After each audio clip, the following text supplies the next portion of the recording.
Kincade and Salciunas is on the air. Broadcasting live on the Fanatic app and YouTube channel. Here are your hosts, John Kincade and Andrew Salciunas. 97.5 The Fanatic, Philadelphia. Yes, we are here, and we have reached the unofficial second half of the season for the Philadelphia Phillies and the New York Mets. Everybody else starts tomorrow. Major League Baseball resumes tonight, though, with two teams, the Phillies and the Mets. And I got to really make sure that my seat is high enough on YouTube. I like to drop my seat down a little bit so that my knees aren't hitting the damn console. But that is the problem in here. But I'm wearing a Mets suck shirt, and I can't have the YouTube feed showing me just wearing Mets because that would be disgusting. I don't want people thinking that I'm wearing a Mets shirt. I'm wearing a shirt that says Mets suck on it. How silly does it look, though? Like, does it look like you're sitting at on a stool? Yeah, doing the show? I'm extremely uncomfortable right now. I'll be completely honest with you. Yeah, that looks... If I'm low enough, it just looks like a red shirt, and I think that's what might the move need to be because I can't have people thinking that I'm wearing a Mets shirt because I freaking hate them, and I'm glad that they get to start the second half against them. And hopefully they win all three. Pitching staff might not be that great, but we'll get there. We'll get there when we get there. So, Johnny, Philly's second half begins tonight. And it's amazing because we know the roller coaster ride that this season's been on. And going back to spring training, right? Going back to Clearwater, we talked about August. We talked about the MLB trade deadline. Even when they were 9-19, we were talking about the trade deadline. And you know they're going to start winning games at some point, and when they do, they're going to have to add this, they're going to have to add that. We're almost there, thank God, because I'm kind of tired of having to talk about what they need to acquire because we all know what they need to acquire. Shame of it is we've known that since before the season started. The only real shock is the bullpen. But other than that, we're not surprised that they need a back-end starter. We're not surprised that they need another bat in the lineup. And this just goes to show you that, once again, Dave Dombrowski did the whole, don't look at the roster yet. Let's evaluate the roster in August, and that's exactly what Daryl Morey would say about the Sixers going into every single season. Yeah, I hate it. I did not like that about Daryl Morey, and I don't like it worse with Dave Dombrowski because Daryl Morey was working with a salary cap. This is a sport that doesn't have one. Right. And this is a guy who has been allowed to spend more than just three other franchises have spent more in the last 4 years than Dave Dombrowski. And again, this is what he bought. This is what he bought. If my financial planner took what I've given him and I looked at my portfolio and said, are you freaking kidding me? I've given you this and this is what you produced the last 4 years? You're out of your mind. This is different. This guy has done a poor job. And I look at it and say, Andrew, there's a trade deadline coming up and we're going to be focused on it. Yeah. And you're going to react to it on Question Mark and Salciunas after I depart because it comes up like that first Monday, I think. I don't get it because I don't know what they're going to be able to fix. Of course, you're always going to be able to find bullpen arms. Mm-hmm. And my guess is they'll be able to find probably two of those. Maybe one of them will be a true bullpen arm. Maybe one of them will be a swing guy, a guy who could sort of be one of those starter guys who you could move into the bullpen later. Yeah. But overall, I don't see what they can fix. But I think they're good enough that if they got hot, they could win they could go on a week or two streak that I could absolutely see them playing their way into the NLCS. And so I'm glad that you said that, and I'm glad. Absolutely. Your last 1 minute just set up the next couple of things to talk about. Thanks a lot, John. You're very welcome. It's good work I'm trying not to mail it in. You know what I mean? That's been the thing. I told you I was going to. We have a sign in our house. Yes. We run through finish lines. Yeah. In Kincaid's, we run through finish lines. Well, you just set us up for success here. There's an article on Fox Sports that I read this morning that I did not even tell you guys about, and I was like, oh, this is a good way to start the show. And you kind of just led right into it. How the expanded playoffs are affecting the trade market for baseball's biggest stars. Do you know, out of 30 teams, how many teams are within 4 games of a playoff position? So 4 games of the last wild. So it's last wild card. No, it has to be last wild card. Yeah, how many teams? 23. Oh, it's like you read the article. 23. I did not read. 23 is on the dot. I have sort of a block on Fox stuff because I always think that means politics is going to come up, and I don't want to read any politics. Well, that's why I say on my sports feed. every I understand. time. I make sure to say sports before anybody gets upset. Anything CNN, MSNBC, Fox, I try to stay away from it. I get, 23 because I figure with that third wild card. Yeah. And I know how mediocre a year is in the American League. Yep. And in the National League, it's honestly like a few games over 500, you're probably in the mix, right? Yeah, absolutely. So 23 of 30 teams in Major League Baseball are within 4 games of a playoff spot. One team that we've talked about a lot, like pretty much all season, for numerous reasons. One could be their former manager, could be the future manager of the Philadelphia Phillies, and that, of course, is Alex Cora, formerly of the Boston Red Sox. We've talked about Aroldis Chapman, whether or not he pitched in the 8th or 9th inning, whatever. We've talked about Chapman. Duran's popped up, the outfielder with the Red Sox. Contreras, who we saw at the Home Run Derby, has popped up. His name has popped up for trade talk. They're the hottest team in baseball going into the second half. So, like, even though they're 10 games back of their division, they're within 4 games of a wild card spot. A team that has been talked about a fire sale for over a month. I mean, think about it. We've been talking about the Red Sox players since like May, and here we are now, July 16th. They're the hottest team in baseball going into the All-Star break, winning 9 of their last 10. And because they're in the playoff mix, because of that extra team, they might not sell. It's going to be really interesting to see teams like the Detroit Tigers. Do they go, hey, we have a chance because of Skubal? Do we go through with it? Or do we realize that we're going to lose them at the end of the season? We may as well stockpile a bunch of prospects, a bunch of players, guys that are ready to play in the big leagues now so that we can continue to have a future in Detroit. That's not what the Angels did with Shohei Ohtani a couple of years ago. Not what they did. And I bet you they regret that. Do the Tigers make that decision? There's going to be some really tough decisions for some baseball teams, but there's going to be baseball teams that fool themselves into thinking they're still in the mix. I mentioned the Angels. They fooled themselves last year thinking that they were still in the mix. Because of all this, there might not be a rich cupboard of players to try to target. Not just thinking about the Phillies prospects and what they don't really have to give up. There might not be many players available. I don't think there will. I don't think it's going to be a robust trade deadline. And also, too, I would say the value of saying you're a playoff team matters. The value of selling to a fan base, you're in the tournament. You're in a wild card series. Imagine if you're thirsty. You're thirsty to be – you're an NFL franchise that doesn't – you're not the Eagles. And your team makes the playoffs. It's a big deal. A playoff game week's a big deal. Yeah. A playoff – now in baseball, you get a playoff series. You get a 3-game series. You get to, like, go, even though it might be on the road, you enter as that last wild card, you're going to be on the road. But that last wild card has won. It has. And by the way, frequently they've won, and they've even gone to the World Series in the Arizona Diamondbacks. Yeah. And the Philadelphia Phillies, right? They were a 5. Were they 5? They were a 5, I think. No, they were the last one. Yeah, They they were the last one in? They were the last one in. They were the last one in. So you've had 2 teams go to the World Series. And not just that. Forget about the Phillies even going to the World Series. What did not most of us, because a lot of people wanted them to miss the playoffs. What did a lot of us say in 2022? It would be good just to get the experience. I think there are some teams that might be really young, that might make a push, might make a trade for a marginal player to try to put them to that next step forward, but they might overpay. Because the market is not robust, it might be an overpay for like almost anybody at this point. I would agree. I mean, to me, right now, it limits it. It limits what Dave Dombrowski can do.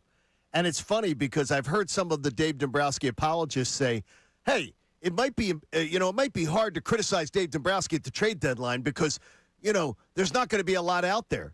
I say bullcrap to that. Don't rely on the trade deadline. Are you kidding me? Yeah. You've had the 4th highest payroll in baseball over 4 years. You built this. This is what you built. This is the minor league system you built. You've done a terrible job.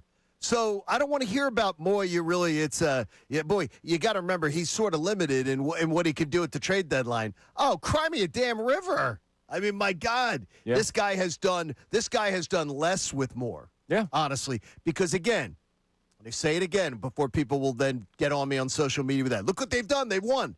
You win 94 games with the amount of money the Phillies have spent. Historically, spend in the modern era, you spend what the Phillies have spent. you will win 94 games. That budget wins you 94. The Phillies have won 94 a couple times. They've not won 94 a couple times and gone further in the playoffs. So Dave Dombrowski has not done anything more than any other, anybody who's a major league executive that has that kind of money to spend gets done with that roster. All right, so we have a national baseball discussion and a Phillies-related discussion off of all of this. Again, 23 of 30 teams are within 4 games of a playoff spot. That's impossible. And just so you guys know, the Athletics are one of the teams that aren't. They're one of the 7 that aren't. They're not? They're 6.5 back. So it's not like they're 10 games back. They're just 6.5 back. The Reds are 8 games out of a playoff spot. That's a pretty steep hill to climb. But so 23 teams are within 4 games. 24 teams are within 7 games. Like that's incredible. That's a lot of baseball teams that might fool themselves into thinking, hey, we should not make trades, or we're going to really overpay to make a trade, which could impact the Phillies in multiple ways. So here's like the baseball question. Has the extra playoff team helped or hurt baseball? Because part of baseball is the excitement of the trade deadline. Baseball's trade deadline has taken a major hit the last couple of years. Actually, the NFL trade deadline has become more exciting for me than the MLB trade deadline. There's honestly been more activity. Yes. And there's been pretty sizable names. There's been more activity, yes. Yeah. There's been more. And all of a sudden, because the salary cap has just been going up exponentially. Right. So it's been going up $7 million, $8 million, $10 million.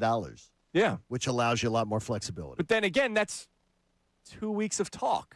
Whereas imagine, we have a little bit differently here because we expect the Phillies to be in the playoffs. But imagine if you're a team that, could this be the year we finally break through and get to the playoffs?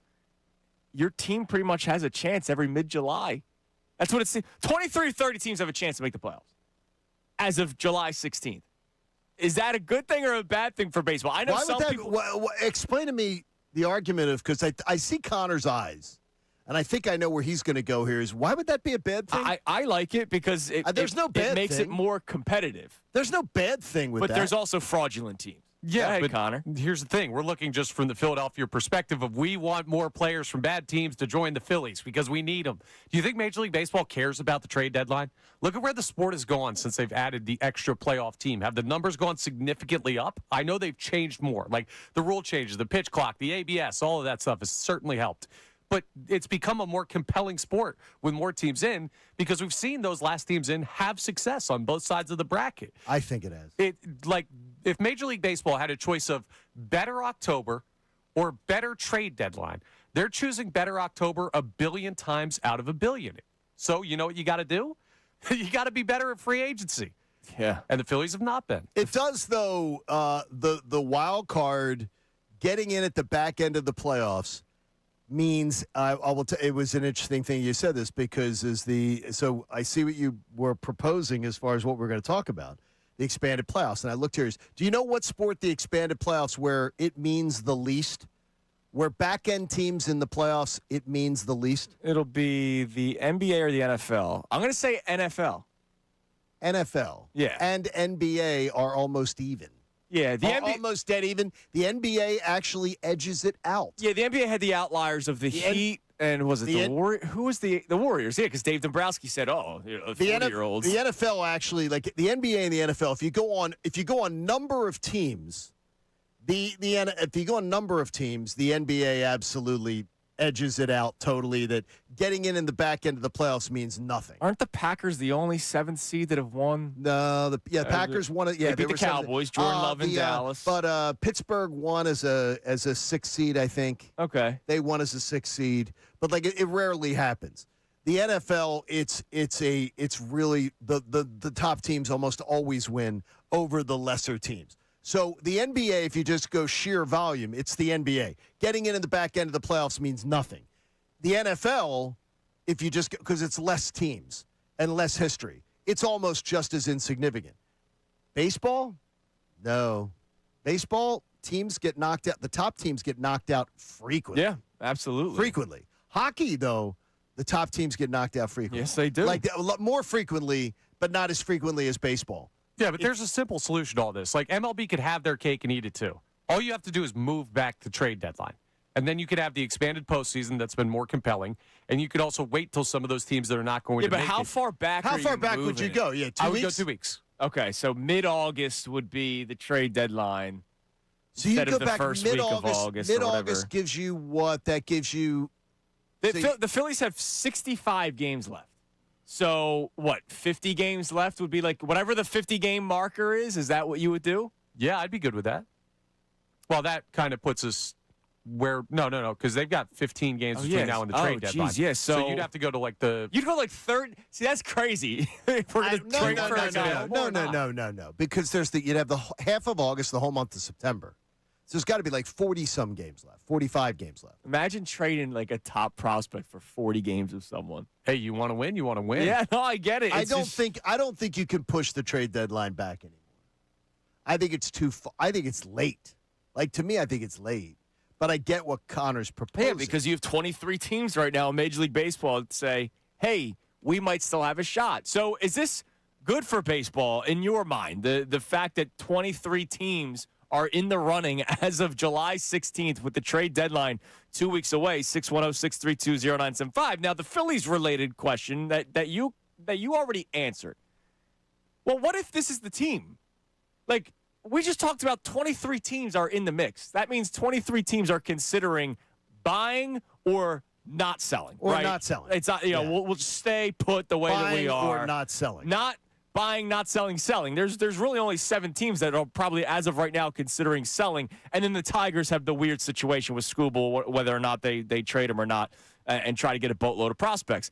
If this is the Phillies team, are we all right? Like, are we going into the playoffs? Are we all right? Like, are we okay? What do you mean, are we all right? Like, if the trade deadline comes and goes and the Phillies make a marginal move, like they get a guy, and you're just like, all right. If they don't get a bat, they're not winning anything. Yeah, but like a guy, like an Austin Hayes, like that type of player. No. Or let's say Derek Hill was their addition in August and not a month ago because they needed to out of necessity. They need another Derek Hill is what they need. But there's would another Derek Hill do anything for you? Like, no. It's not going to change my opinion about this Phillies team. This Phillies team, you believe like I do, right? They have to get hot. They could get easily but I could easily see them getting to playing good baseball in a first round series or a second round series. They could get hot and win a couple series. They could. I don't see them playing. I don't see this lineup putting it together for 5 weeks, 5 and a half weeks. Yeah, I don't see this team winning a World Series. No, I agree with you. They're not winning the World Series without a notable move at the trade deadline. And I don't know how they're going to have a notable move. And that kind of sucks. It does. Well, July 16th, and we're saying this already. That doesn't suck because we don't know, right? We got a really weird thing going on with the CBA negotiations and with the lockout looming. And Dave Dombrowski is very aggressive. Yeah. Everybody that has been on these airwaves that knows his resume has said, this is a dude who can make stuff happen. And they've talked about Skubal. I mean, every guy has talked about Skubal, which is insane to me. I can't see it. But you mentioned the lockout, like that could be a major factor in all of this. And the fact that he's a free agent. Phillies could trade for him without re-signing him. But the thing is, if Skubal's available, a lot of teams want why him. do you think the Phillies would be? What is the package they're putting together? They don't have freaking magic beans. Nope. There's no package. The Phillies, if Skubal's available, Alex Anthopoulos from the Braves is on the phone. The Dodgers would be on the phone. The Yankees would be on the phone. And they all have more to offer than the Phillies have. What is it? Where are the magic beans? Yeah, I'm not saying Skubal. Like, I don't think Skubal's happening. I don't either. Yeah. But do I think there could be a surprise right-handed bat from a team that ends up on the market because they're like, we need to cut salary before the lockout happens and the salary cap is instituted? Absolutely. I don't think this sucks at all for the Phillies. I think a weird environment is something that they could isolate and try and take advantage of. And they have a guy that has more of a resume than most to do it. So for all the faults of Dave Dombrowski, he's done it before. Yeah, I mean, look, we're counting down to the trade deadline. It's just whether or not you think they have a chance at actually getting better. Because I don't know. I don't know. This is a totally different circumstance, right? I feel like we're back in the COVID days. Unprecedented territories. Like, we have a lockout looming.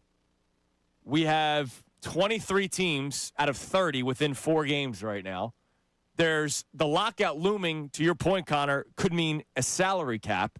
So there's a lot of stuff going on right now that teams, Dave Dombrowski, will have to decide, am I pushing my chips in for 2026 and ignoring everything else? And that's a decision that he has to make, and I wonder, are people in for that decision? Would you push in all the chips for what could just be one last stab at it? Here's the only reason why I would lean towards the being all in. This thing's not, the future's not, there. I don't believe the Phillies, and I mean this, I don't believe the Phillies have a future. I can't be any more, I don't think there's a future. What's the Phillies' future? To have come back from the lockout, have a 35-year-old first baseman, a 35-year-old shortstop, a 35-year-old DH, a 35-year-old right field. I mean, I got to understand, what's Schmitter's back. We do have the Schmitter. Schmitter is back. Start him and left. The Phillies do not have a future. I don't believe that there's a future. They don't have they have a terrible minor league system. Yeah. So it's coming. So to me, maybe you go all in. All right. Maybe you go all in. Are you pushing in the chips for 2026 and saying, hey, it's going to be bad regardless, so I might as well go for it? That's kind of how I lean. I'm a greedy son of a gun. 610-632-0975. Has the expanded playoff helped or hurt baseball? Because now there's not as big of a robust trade deadline market. And if this is the team, how you feeling? 610-632-0975. Now, coming up next, there was actual news for Philadelphia, but then there was also a swing regarding Philadelphia in the betting markets, Johnny. Love that. When it comes to LeBron. It's Kincade and Salciunas, 97.5 The Fanatic. Now on 97.5 The Fanatic Sports Update. Baseball back in action. I'm Connor Thomas, and baseball's back to the grind as the All-Star break is officially over today. Phil started a series with the Mets at the bank. First pitch of Game 1 is tonight at 7 p.m. That game on ESPN tonight. Aaron Nola on the mound facing off against Christian Scott in the pitching matchup. Jason Stark joined Unfiltered yesterday and talked some ball with the guys and talked about a big trade deadline name that, hey, maybe don't close the door on. Mike is in this comfort zone where he really likes where he is and what he means to that franchise. And if they came to him and said, we got a deal to send you to Philadelphia, it'd be interesting. The trade deadline just a couple of weeks away, so we'll keep an eye on all of the names because, well, it's not really a robust market right now, as you heard us talking about. The Flyers made some news yesterday, signing Trevor Zegras to a 4-year contract extension worth an average annual value of just over $9 million, locking down their second highest point contributor from last year. We also know that they'll open up the season against the Pittsburgh Penguins. That will be their opening game. The Sixers lost to the Magic 99-92 in their latest Summer League matchup, and the Eagles are under 2 weeks from training camp as football's getting ready to ramp up. Andrew DeCecco will join us in studio from the 8 o'clock hour till the end of the show. Tim Kelly will join us to talk Phils at 8:30. This update is brought to you by the Makeup Group. They support contractors with one of the largest PVF inventories. From pipe, valve, and fittings to trusted brands, count on the Makeup Group to help you stay on schedule. Visit makeupgroup.com today. I'm Connor Thomas on the home of the Sixers, Flyers, and Union, 97.5 The Fanatic and The Fanatic.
Gap.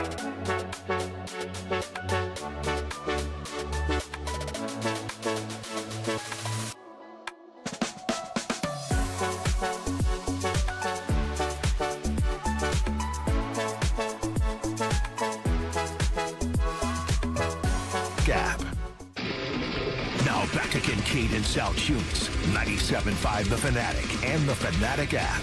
This hour of Kincade and Salciunas is presented by Bradford White Water Heaters. Bradford White, they're here for the pro. All right, in an hour, very early tease. You'll understand why in a second. In an hour, we're going to get into a conversation about preferences. It's going to be a safe space Thursday. I'm talking about sports preferences, nothing else. Sports preferences, Johnny, because there was a national radio host that talked about the Jalen Hurts ranking in the Jeremy Fowler coaches, executives, and scouts poll and said, all right, well, I'm going to do my own ranking. And Jalen Hurts came in at number 3 in his specific ranking. We'll tell you more in an hour what that's all about. But the reason why I even bring this up, you know me, my algorithm right now is football because I'm so obsessed right now. I don't know what it is. Like, I'm just so ready for this season. I can't wait. I said to you last night in a note, I'm like, it's 2 weeks till like the first practices and everything. I'm very excited for it because I just think it's going to be a fantastic. Yeah, I think highly of this team, and I miss it. Like, last year sucked. I hated the Eagles last year. Like, I didn't sugarcoat it. Like, I hated them last year. They made me hate them with love, but I hated them. And so I can't wait to sort of have a new season of the Eagles that doesn't include Kevin Patullo and a lot of the nonsense that took place last year. So I got a random tweet on my timeline, one of these NFL history things. History lesson for you guys. Do you know who was able to get the longest third down for a first down ever? It was 3rd and 37. 3rd and 37? Yeah. I don't know. It was the longest conversion on a third down ever. What team? The Minnesota Vikings. Oh, man. Dante Culpepper? No. Brett Favre. Culpepper was the quarterback at the time. Wow, it was. But it was a halfback draw to one Leroy Horde. Yeah, I And don't know Leroy. the halfback draw. The halfback draw may have been the reason that it got done. 3rd and 37. And it just goes to show you how much different football is this is 1999. This guy rushed 138 yards for 555 yards, or 138 attempts for 555 yards. So this guy was getting nothing on the ground. Finished with 10 touchdowns, though. He was just the 3 yard. It was 3 yards in a cloud of dust, man. Wow. And now it's 40 throws a game, and wow. Unless you're the Eagles. Yeah, there's no Jim Kleinsaucer in Minnesota anymore. You don't get those dudes. That's a good pull there. All right. Yesterday, the Flyers made some news. And They did. It was a good day. It was a great day. Great day. Obviously we're coming off of the Carlson offer sheet that, Anaheim matched it, and so he stays with the Ducks. And so everybody was expecting this. Every reporter that we talked to locally about Trevor Zegras all said the Flyers are going to get this done. Don't worry. It's a matter of when, not a matter of if. And last night, the Philadelphia Flyers re-signed Trevor Zegras for a 4-year deal, a little over $9 million a year annually. Good contract for a guy that completely immersed himself in Philadelphia last year.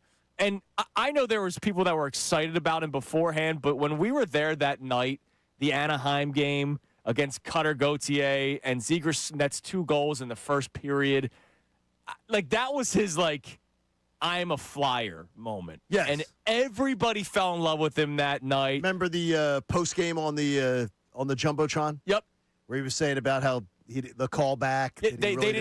They hung up on him or something. I forget what it was, but yeah, it was a disrespectful call. Oh, it was, we traded you to Philadelphia, and they hung up. It wasn't more of a conversation. It wasn't explaining why. It was just, you're going to Philadelphia, you were traded, and they hung up the phone, and he felt a certain type of way. And that moment was the welcome to Philadelphia moment.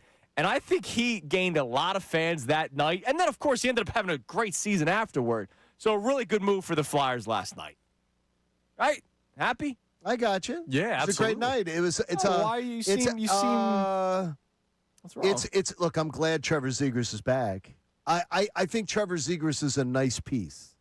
Again, he's a nice piece. It doesn't fit still what you still need is that first line center. Sure. But you need him. You got a guy who loves being here and who wants being here, so I'm very, very excited about that. The $9 million's not terrible. I think it's a good contract. Not a great number, but it's a good number. Yeah, it's still a lot of money. But hopefully he's able to live up to that contract and be able to deliver. By the way, I like 4 years because some of these contracts you see 7, 8. I mean, oh no, I like that. No, Sean Couturier's still around. You know what I mean? Like I'll take a 4-year contract. Yeah, Forster just got 22 years. So right, yeah, exactly. I don't think he was able to demand it on the open market. I don't think his market was that strong. Sure, myself. But look, he's a hell of a. I'm glad, and I love the fact, and you said it really well. He loves being a Flyer. Yes. He loved being here, and he loves being a Flyer. Yeah, he immersed himself. And by the way, he was one of the very few goal scorers that you had last year. You would tip it, you would connect me, you would Zegras, You couldn't lose him. Let's put it that way. Right, like you needed him. So I'm happy to see that Great. news Good job, drop. Trevor. Nobody was surprised when it dropped. It was a matter of when. And it was a nice night for the Flyers yesterday. Now, there's also LeBron stuff. And you saw the home opener, by the way. The home opener. Timmy Saunders, by the way, is going to join us tomorrow morning. Talk about the Flyers schedule comes out today. Okay. But the home opener, W's and L's. The home opener will be the Pittsburgh Penguins. Let's go. And it's the last day of September. All right. So the schedule this year starting in September. So, which is pretty nice. W's and L's tomorrow morning here on Kincade Salciunas. 82-0. Yeah, I think so. Last night, so I woke up this morning. I don't know about you guys. I woke up this morning. Connor, you woke up this morning? Last time I checked, yeah. He did. Yeah, he woke up this morning. I hate checking social media when I first wake up. Why do it? Because we've reached a point where news could break at like midnight because it's 9 o'clock West Coast. So like that's not that late. And I am waiting on bated breath to see if LeBron James signs with the Sixers. I turn off the alarm, and then I look and see, do I have any texts? Yeah. If I have any texts, I'll read a text. And I always figure that one of you youngsters who stays up till midnight will alert me if anything happens. Yeah. Trust me. Before I go to bed. LeBron signs, you guys aren't sleeping through the night. I will be calling yes, you. exactly. Phone calls are coming. I might come in early. And so Get on the air early. Why not? The last thing I will do is check social media before I come to work. Yeah, no, I hate it, but I want to, did I get a Shams bomb or, okay, whatever? First of all, LeBron James, who is a spectacular player who I want here. There is no bigger attention whore in the NBA than LeBron James. You think LeBron James is going to do something while you're sleeping? Come on. He's going to do something for maximum impact. I don't know which is exactly what he's coast doing. has maximum impact, No, east or west. He's going to wait till everybody's awake when he does it. He's going to wait till make sure that ESPN's A-listers are there to talk about. Yeah, you're right. Yeah, He's not going to do. And by the way, I think it's all prearranged. So what I did was I checked social media just in case something happened, and there are a lot of people in the betting community. Now, are you talking? Is this betting markets or poly markets? Both. Okay. All right, both. Where there was a swing last night, not making the Sixers the favorites. Like, let me make that clear. But last week, the betting market was telling you not much of a chance here. Okay. That report that we reacted to yesterday from Shams, where he said, look, to me, from what I'm hearing, it's 3 teams, Cleveland, Miami, and Philadelphia. That report that meant so much to me yesterday that we reacted to, not just the fact that, like, oh, the Sixers are still being mentioned, but the Sixers are being mentioned for basketball reasons. Right? Cleveland's being mentioned because it's Cleveland. It's the return home for the 3rd time to Cleveland. Miami's being mentioned because it's Miami, the 2nd return to Miami. Philadelphia there's no attachment, there's no ties, there's no history with Philadelphia and LeBron James other than him coming here and playing here as a kid in high school and as a 22-year NBA veteran. The fact that the Sixers are still being mentioned is strictly NBA. And I wonder if that got around the people of Vegas yesterday. They're going to mix and match odds all the time. We know it. We know how the game works. Absolutely. But they're also not in the business of losing money. And so the fact that the betting markets and the poly markets, and I'm sure you could tell us about Kalshi later, Connor, the fact that I always thought that was a breakfast cereal till Connie did that. The fact that they're still being mentioned, and now that the betting markets are saying there's a shot here, I've reached a point where if it doesn't happen, my opinion on LeBron James might actually change. Okay, wait a minute here. Your opinion on LeBron James is going to change? No, it's not. First of all, if your opinion on LeBron James changes, LeBron's arguably the greatest player of your generation. Yes. What would change about him? That you think he's making the wrong choice? Yeah. Okay. At the end of your life. No. I'll speak to you from Kurt. You just went through this with me. At the end, as you near towards the end of your working years, you get to make decisions for yourself. You don't have to you make different decisions as a 32-year-old, Right. than I make. You get to make different decisions, and you get to say quality of life, where you want to work, what do you want to do, how do you want to live. There's different decisions. LeBron at 25, 28, 30 makes a different decision than LeBron at potentially 42. You're not going to look at him differently, and if you do, you're stupid. And for doing that. Wow. You're I not agree. a stupid person. You're stupid if you do it. Stupid. All right. You're stupid if Well, you that's do because that. you have already told people that he's your greatest basketball player of all time, despite never watching Michael Jordan play Let go. basketball. No, because because LeBron James has the big thing is here, at some point, it's not a money decision. No. He's got all the money he needs.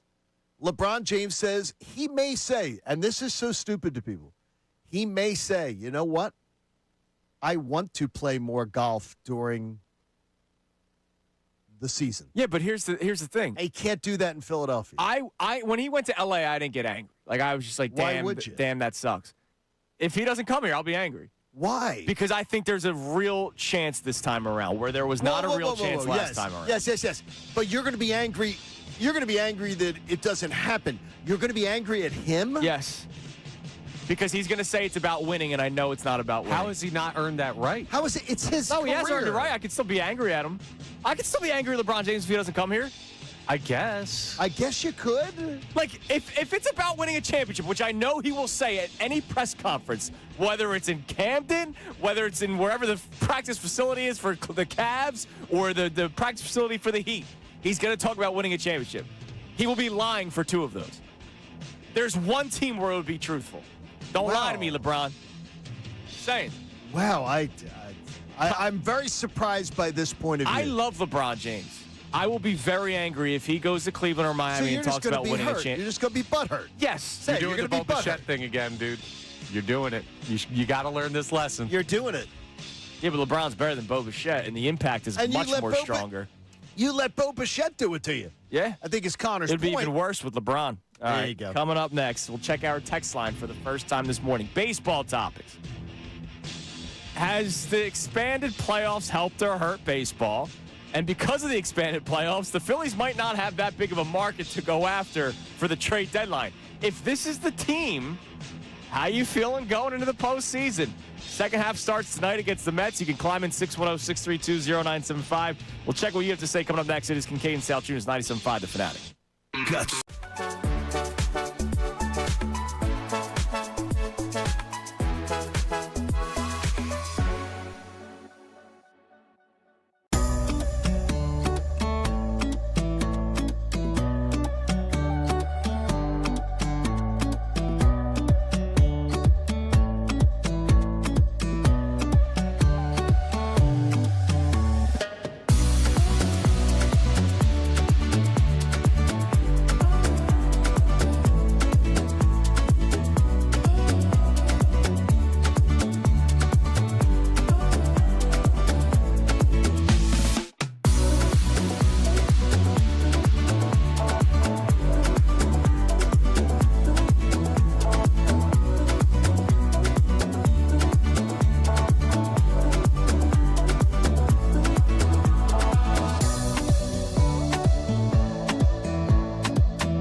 97.5 The Fanatic Philadelphia. More of Kincade Salciunas coming your way now.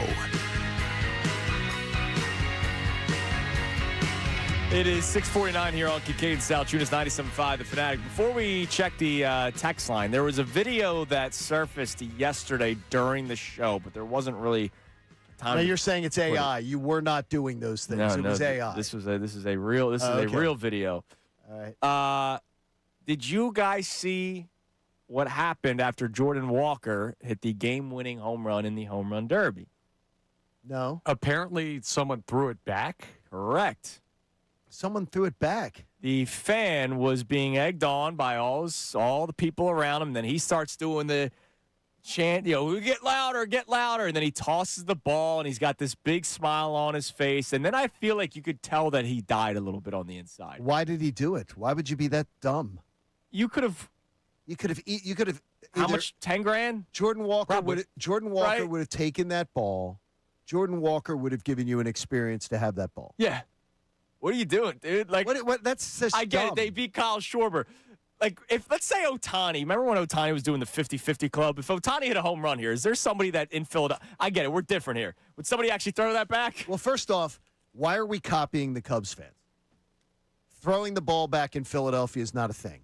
That's like we talked about it yesterday. That's a Cubs thing. I think it's all over baseball Well, now, right? it's a stolen thing. Okay. It is a Cubs thing. It was never a Philly thing. It wasn't a Philly I'm not thing. saying it's a Philly thing. I think it's a baseball It wasn't a thing. Philly thing 20 years ago. Sure. It's become a stolen thing that somebody stole from another team. I never understand why we do it. Why do we do something that come up with our own thing? Like I just don't understand it. I wouldn't understand why somebody throws away that ball. Like I mean, peer pressure. I guess. Well, that's everybody's dumb. chanting. But That's dumb. You could have sold it's that not even ball. a game. It's a competition. Get that ball and make your easy 10 grand, dude. Brandon would have given you something for it anyway. Here's Brandon what I'll Walker tell would you. have. Just a quick story. I went down to Washington last year to watch Phil's Nats in Nationals Park. And the people Which is nice, by the way. They were selling the lemonades that you could buy a shot with, right? Okay. And they ask you when you buy one, single or double. And the first person they asked in like the first inning, the whole section started chanting double. Yeah, peer pressure, man. They didn't sell a single that whole game because the whole crowd's when you have a whole section yelling at you, you got to do Double. stuff out of character. Nah, I'm keeping that By baseball, the and I'm way- getting my cash, homie. By the way, why don't they do that at Citizens Bank Park? Why don't they do that? I don't know. I mean, because that is a great thing. Yeah. That is a great thing. I would take a lemonade with some vodka. It sounds delicious. All right, what do we have on the Davis Honda text line? Field the Davis difference. Check them out in Burlington. We'll reset everything to start the 7 o'clock hour. But our question for you today, with baseball's expanded playoffs, there was an article in Fox Sports that I read this morning where 23 of 30 teams in Major League Baseball are within 4 games of a playoff spot. That means there's not many teams that are considering selling right now. There's the buyers and there's the stay putters. There's not many sellers out there. So that means the market's not much. It's the cupboard. The cupboard's pretty bare for the Phillies to make a big trade. So this might be the team. And if it is, how are you feeling? What do we got? So we have everybody texting the text line right now is just random stuff on LeBron because anytime we bring up LeBron, that's what we get. Jeff from D.C. says, LeBron is coming. I've already ordered the jersey. I'm manifesting it into existence. I know someone else who has already done it. No, really? Already placed the jersey order, which I said, is that a, and he goes, jinx? And I said, is it? I said, you just think, why wouldn't you wait? Why wouldn't you wait? You want to be the first one to have one? They placed it on one of those cheap sites. I saw a bunch of Heat fan with LeBron jerseys. I saw a bunch of Cavs fans with LeBron jerseys. I wonder where they got those from. All right, what else we got? Is it all LeBron? Yes, we haven't gotten a single Phil's text. It's all LeBron. People are into it. Dude, I mean, look, it could happen today. I think today's the day it's going to happen. Like, we're on I think LeBron we're finding watch. out. I think we're finding out today. The watch. Like, what? It's today. Like, honestly, Going back today, we got the watch. listen to Middays with Marks. Listen to Unfiltered. Like, it could happen today. When is his speech at Fanatics Fest? Let me look that up for you because we have another it's 4 text. o'clock. First-time texter says, I believe LeBron will make his announcement at the Fanatics Fest event. I So think it's today. people are smelling that. I think it's 4 o'clock or 5 o'clock. Well, today. and the fact that the betting market shifted last night in favor of the Sixers, not to being the favorite, but in favor of, like, their odds went up in terms of their chances of landing LeBron, that excites me, man. Well, it's I need it to happen at this point. right.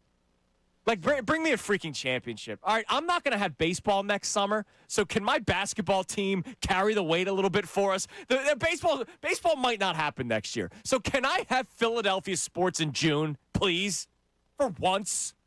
So he's going to do a live taping of his podcast with Tyrese Halliburton there at 1:15.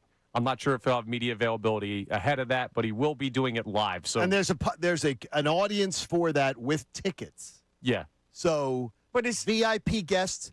There's VIP guests and tickets for this live podcast tape. okay, so there might be other guests than just Halliburton, because I'm sorry, I like Tyrese Halliburton. With all due respect, LeBron James, you need a little bit more than Tyrese Halliburton to make a decision like this. Yeah, and I don't think he would counter the podcast with saying it right before, and then nobody cares what you're asking Tyrese Halliburton. So I don't know. Timing's going to be weird. Yeah, but he also has another thing today. He's recording the shop tomorrow. No, but he at also has noon. another thing at Fanatics Fest, too. There's something else this afternoon that he has, which is a stage event. So there's something else he's going to do. I don't know what it is. It's more whether it's more casual. We'll see it. We'll see what happens. Dude, it could happen tonight. No, I think it happens today. Today, day, night. It could happen today. Oh, I think it's coming. Dude. All right. Whether it's but you might be sulky boy. I'll be tomorrow. angry. If he doesn't sign here, I'll be angry. It's about there you damn go. There's time. another LeBron James jersey. Austin. Work. Look at that thing. That's horrendous looking. That's the Toon Squad, I man. understand. Show some respect to Bugs. They saved the planet. Yes, twice. All right, coming up next, we reset all of our topics this morning. Just like how the Phillies reset their rotation and start the second half. Yeah, here we go. What a way to get the people fired up for the return of Phillies baseball with these decisions. It's Kincade and Salciunas, 97.5 The Fanatic. Now on 97.5 The Fanatic Sports Update. The regular season resumes. I'm Connor Thomas, and baseball's back to the grind as the All-Star break is officially over as of today. Phil start a series with the Mets at the bank tonight. First pitch of Game 1 is at 7 p.m. You can watch that on ESPN. Aaron Nola faces Christian Scott in the pitching matchup. Jason Stark of The Athletic joined Unfiltered yesterday. He talked about a problem that popped up over the All-Star break that baseball needs to fix. It's just too hard for even the best hitters to hit these dudes throwing this velocity with this much information. I feel like this is the last thing on the field that baseball has to fix. Well, they'll get more data as this regular season gets going again. The MLB trade deadline is just a little over 2 weeks away. We'll have all your updates on potential trade targets for the Phils. The Flyers signed Trevor Zegras yesterday to a 4-year contract extension worth an average annual value of just over $9 million, locking down their second highest point contributor from last year. Also announced the September 30th opener against the Pittsburgh Penguins for the upcoming season. The Sixers lost to the Magic 99-92 in their latest Summer League matchup yesterday, and the Eagles are under 2 weeks from training camp as football is getting ready to ramp up. Andrew DeCecco will be in studio with us from the 8 o'clock hour till the end of the show. Tim Kelly of Vaughn Pattison joins us at 8:30 to preview the Phillies' second half. I'm Connor Thomas on the home of the 2026 MLB All-Star Game in Philadelphia and the Sixers, Flyers, and Union, 97.5 The Fanatic and the Fanatic app.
young Connor, Kincade Salciunas, Philly Sports Talk, 97.5 The Fanatic and the Fanatic app. All right, it's 7 a.m. here on Kincade Salciunas, 97.5 The Fanatic. LeBron James, you want to just talk about it, go for it, because all we did was mention LeBron James and how I would be angry if he doesn't sign here. I think it's great that people are so excited about it, and I think that people, though, aren't like you. I think most people will be more like Connor and I. I understand it. I think I understand it better than most, having just gone through it myself, is that there's a difference time. Me at 30, me at 40, it's different. Well, when you make decisions. I've said if he signs with Golden State and says, I just always dreamt of playing with Steph, okay. If he says I'm signing with Cleveland because I want to end my career where it started, okay. But if he signs with these teams and say, because I'm still looking to win another championship, I will say you're full of crap. Okay, it's absurd. And your best chance of winning is here. This is absurd. The Cleveland Cavaliers are one of the favorites right now this year to be an NBA, to go to the Eastern Conference Finals. Well, you have even agreed with me that the Sixers are the best chance. I do. I think the Sixers are, but you're acting like Cleveland's chopped liver. Cleveland, they stink. You're out of your mind. They were in the Eastern Conference They're in the Finals Eastern this past Conference year. They're a good and they have basketball one of the team, best, and they have one of the best odds to go back this year. Miami just traded for Giannis. How does that work? LeBron, Giannis, and Bam Adebayo. Okay, guess what? What have you always said about the Sixers? LeBron works anywhere. Yes, but he works best here. He works best here. And but that's like saying the Phillies would never sign a single player because everyone goes to the Dodgers. Sure. Well, that's kind of how it goes in baseball. I don't understand the logic that you have of. It's not that the Sixers is I do not believe NBA people would look at the Sixers and say 100 out of 100, the Sixers is the best place for LeBron. If you want to tell me 65 out of 100 would tell me the best place for LeBron's the Sixers to have a chance to win, probably. 60 maybe. I don't believe they would tell it because they did a whole thing on NBA Live, and Austin and I were talking about it earlier. They did a whole thing about how Joel Embiid does not fit with what LeBron James likes to do. The style of play that LeBron James likes to play and likes the spacing on the floor and everything like that is going to be a work in progress with him, LeBron and Joel Embiid. As it would be with Bam and Giannis, as it would be with James Harden. Yeah, but he's going to want Joel Embiid down below. He's going to want him underneath the basket. He's not going to want him out at the three-point line, standing around waiting to shoot threes. You put him in the mid-range spot, and then you have somebody in the dunker spot. And that's not what he's going to want. He's going to want him to do. And Joel likes to do what Joel likes to do. And Joel's not a flexible player. Not shown in his career to be whatever you need me to do, I'm open to do it. I think LeBron looks at Joel and goes, this could be a problem. Just a guess. I guess.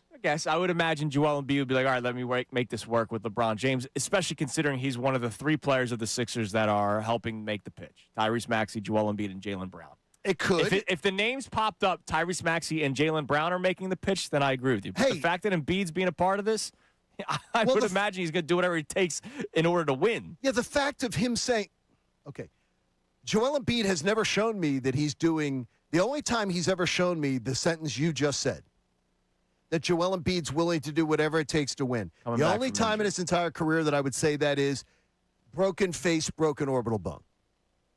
Any other time, I'm not saying that I've ever seen that in his career. Now the appendix series, the appendix. I'm saying the idea of when he's been faced with a hardship, he's fought through it to be there in a playoff series.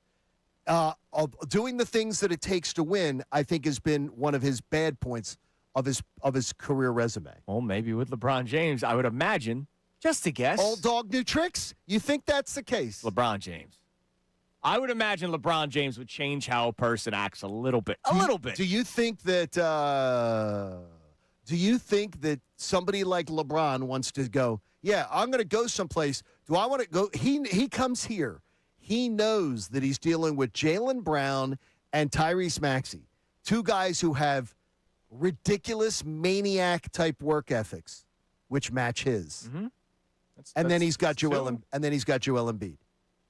Well, Joel Embiid will learn. Joel Embiid didn't learn anything from Tyrese Maxey's ambitious maniacal work ethic. Meanwhile, Tyrese Maxey speaks so highly of Joel Embiid. I understand, but Tyrese Maxey's also the one who had to call a team-only meeting to talk about it and call him out about it.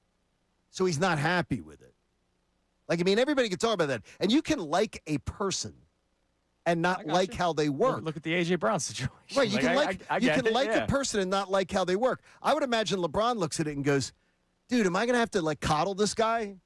Am I going to have to, like, hope I don't think if LeBron James doesn't sign with the Sixers, I don't think it's because of Joel Embiid. I think it's because of Cleveland or Miami, like because of wanting to go back to these locations.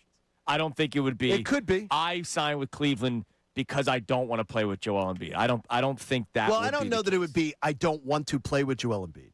I think it would be the idea is I don't know if it works with Joel Embiid. I'd say there's a more, difference. More pros than cons with the Sixers. You're talking about No. There are more pros than cons with the Sixers. But the con is absolutely number 21. The con is 21. You can't give me another con with the Sixers. There's no other con if you're LeBron. They did whole features on it going, and now Kendrick Perkins, to his credit, goes, you just do it. And you say to Embiid, just do it. Like, you got to do this. And you got to do this. Now, Kendrick Perkins believes it would be the best thing for Joel Embiid. Andrew Salciunas, big perk, 2 basketball guys. And he goes, but he also says it's time to stop worrying about what Joel Embiid wants. Yeah.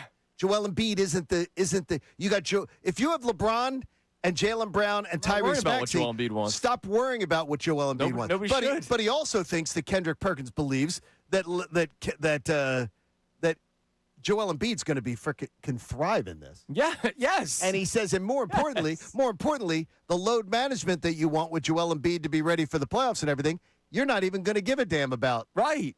Because you've got all those guys, and he said, and you can take the nights that Joel plays, the nights that LeBron James, you want to give him some load management. And this is why I've set myself up to being angry if he doesn't sign here. I'm doing this to myself. I know it. Okay, I'm gonna tell you this. I'm gonna be like wah wah if he signs elsewhere, but I'm not gonna be mad at LeBron. I will boo. I will boo him. You're gonna boo him? I mean, I'll boo him too, but I won't. Look, if he goes to Cleveland, I'm hoping for a Sixers-Cavs first-round series. First round to knock his ass out. Conference final is what you're hoping for. All right. And then you go to the championship. Well, you know what Harden will do. He'll poop his pants. That's a good point. All right, let's check the Davis Honda text line. You can feel the Davis difference. Check them out in Burlington. Phillies discussion as well. Fox Sports article: 23 of 30 teams. Oh my gosh, are within 4 games of a playoff spot right now, which means there might not be a robust market at the MLB trade deadline. So if this is the team, are you okay with it?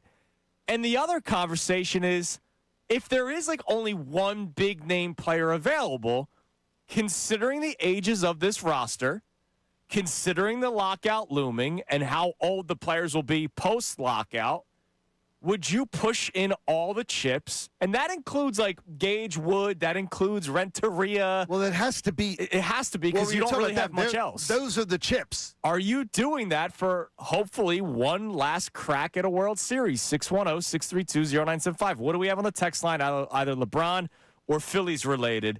And then we're going to talk about the Phillies coming out of the All-Star break tonight against the Mets. John in Tennessee checks in on the Phils and says, why not deplete the entire prospect system to try to get a bat and a couple pitchers to make the final push? Because after this year's over, when the team goes in the tank, Dombrowski will be out for sure. He might as well make a last effort. Well, and my thing is, by the way, people give me crap. A couple people here give me crap for that, like saying the Phillies have no future. What are you talking about? I said, could you just tell me what the future is? He said they still will have quite a window, even if it's 2 years from now.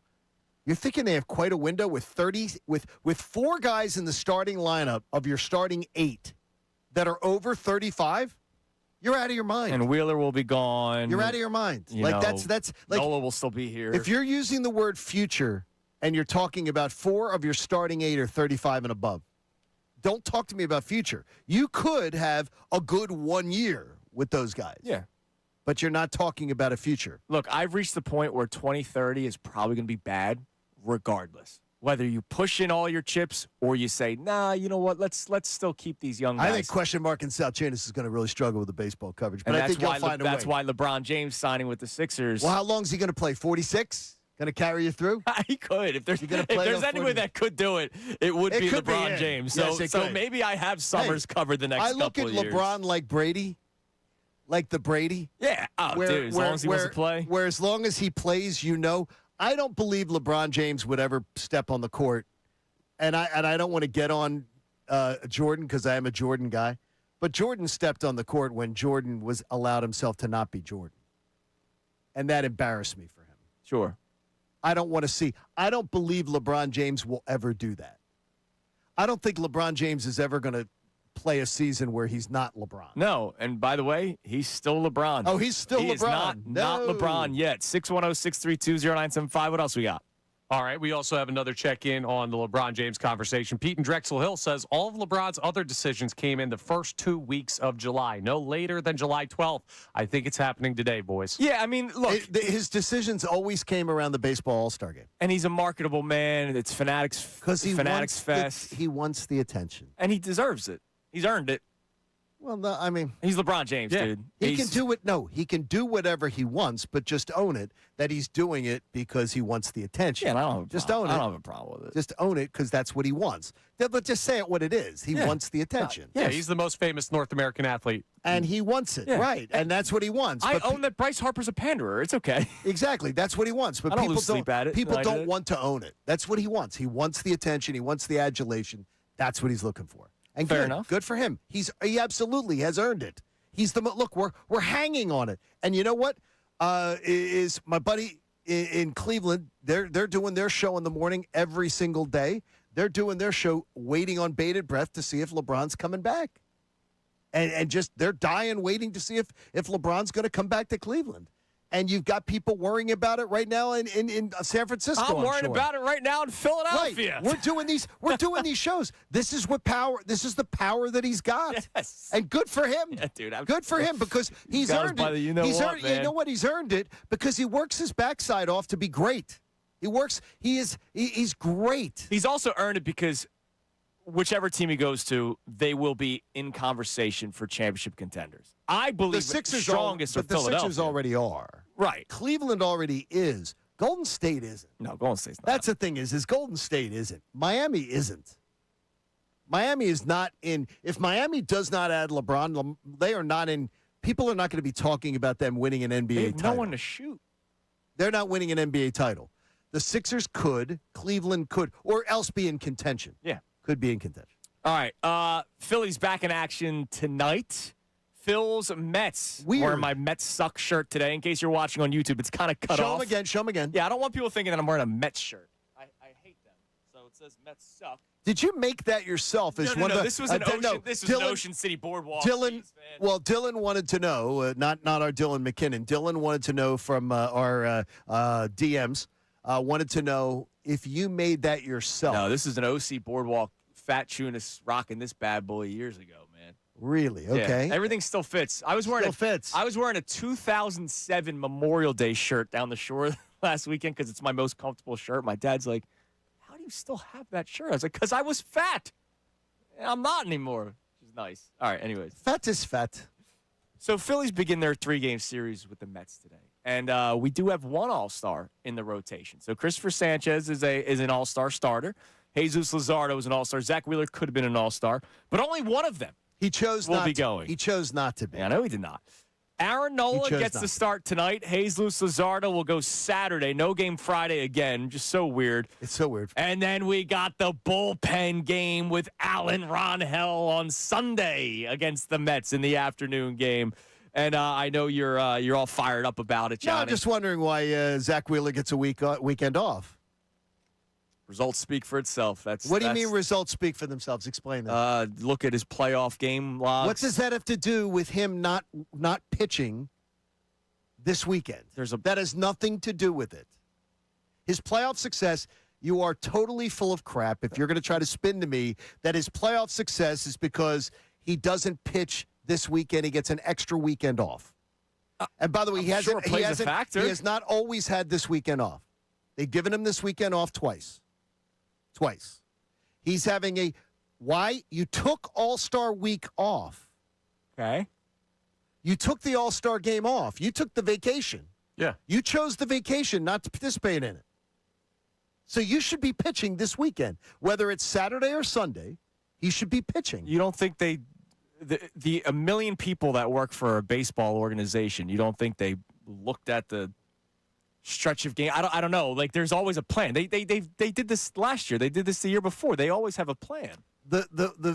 Pointing to them having a plan, the dorks with the computers, I don't care what their plan is. The plan of the idea is this, is that he should be pitching. There's no reason that they should be having a bullpen game. You've got a day off next Thursday. You got a day off next Thursday. You got a day off Friday. There's no reason you don't need to have a bullpen game. Why are you throwing a bullpen game when you've got the starters to be able to do this? I mean, you're going to have to throw a bullpen they game. don't have the starters to do it. You do have the starters to do it because you have a day off tomorrow and you've got a day off next Thursday. So you have the starters to be able to not have a bullpen game. Doesn't Wheeler like pitching on every fifth day? I don't give a damn when you took. You should. He's their best pitcher and has been for years. He took the All-Star game off. Okay, damn. Like, he took the All-Star game off. Look, you're still angry about that. No, I'm not. He can do that. No, I am that he's getting an extra weekend vacation on it. Yes, go back to work. We shouldn't have it. There's no reason. You do not have to have a bullpen game on Sunday. John, you're about to head back to the ATL. What's been one of their biggest problems with their starting pitchers over the last couple years? Their arms falling off? Yes. I think there's going to be there's going to be arms littered. My studios are right next to the stadium. I think when I park at Truist Park, I may see arms falling. So you're telling me if Wheeler pitched Sunday instead of Monday, his arm is going to fall off. Would you stop it? Let's have a legitimate argument. He's going to be. You're the only one arguing. Pitches, because you're not, because it's not a legitimate discussion. He should. The Phillies do not have to have a bullpen game. They have the starters to be able to not have a bullpen game. They have off Friday. They have off next Thursday. They don't have to have a bullpen game. All right, just so why you know, are you doing it? Last year they came out of the break with Luzardo, Walker, and Suarez. I'll see what they did in 2024. Correct. And this isn't the first. Like they've done this. Well, when you go times. to the All-Star game, I can totally understand it.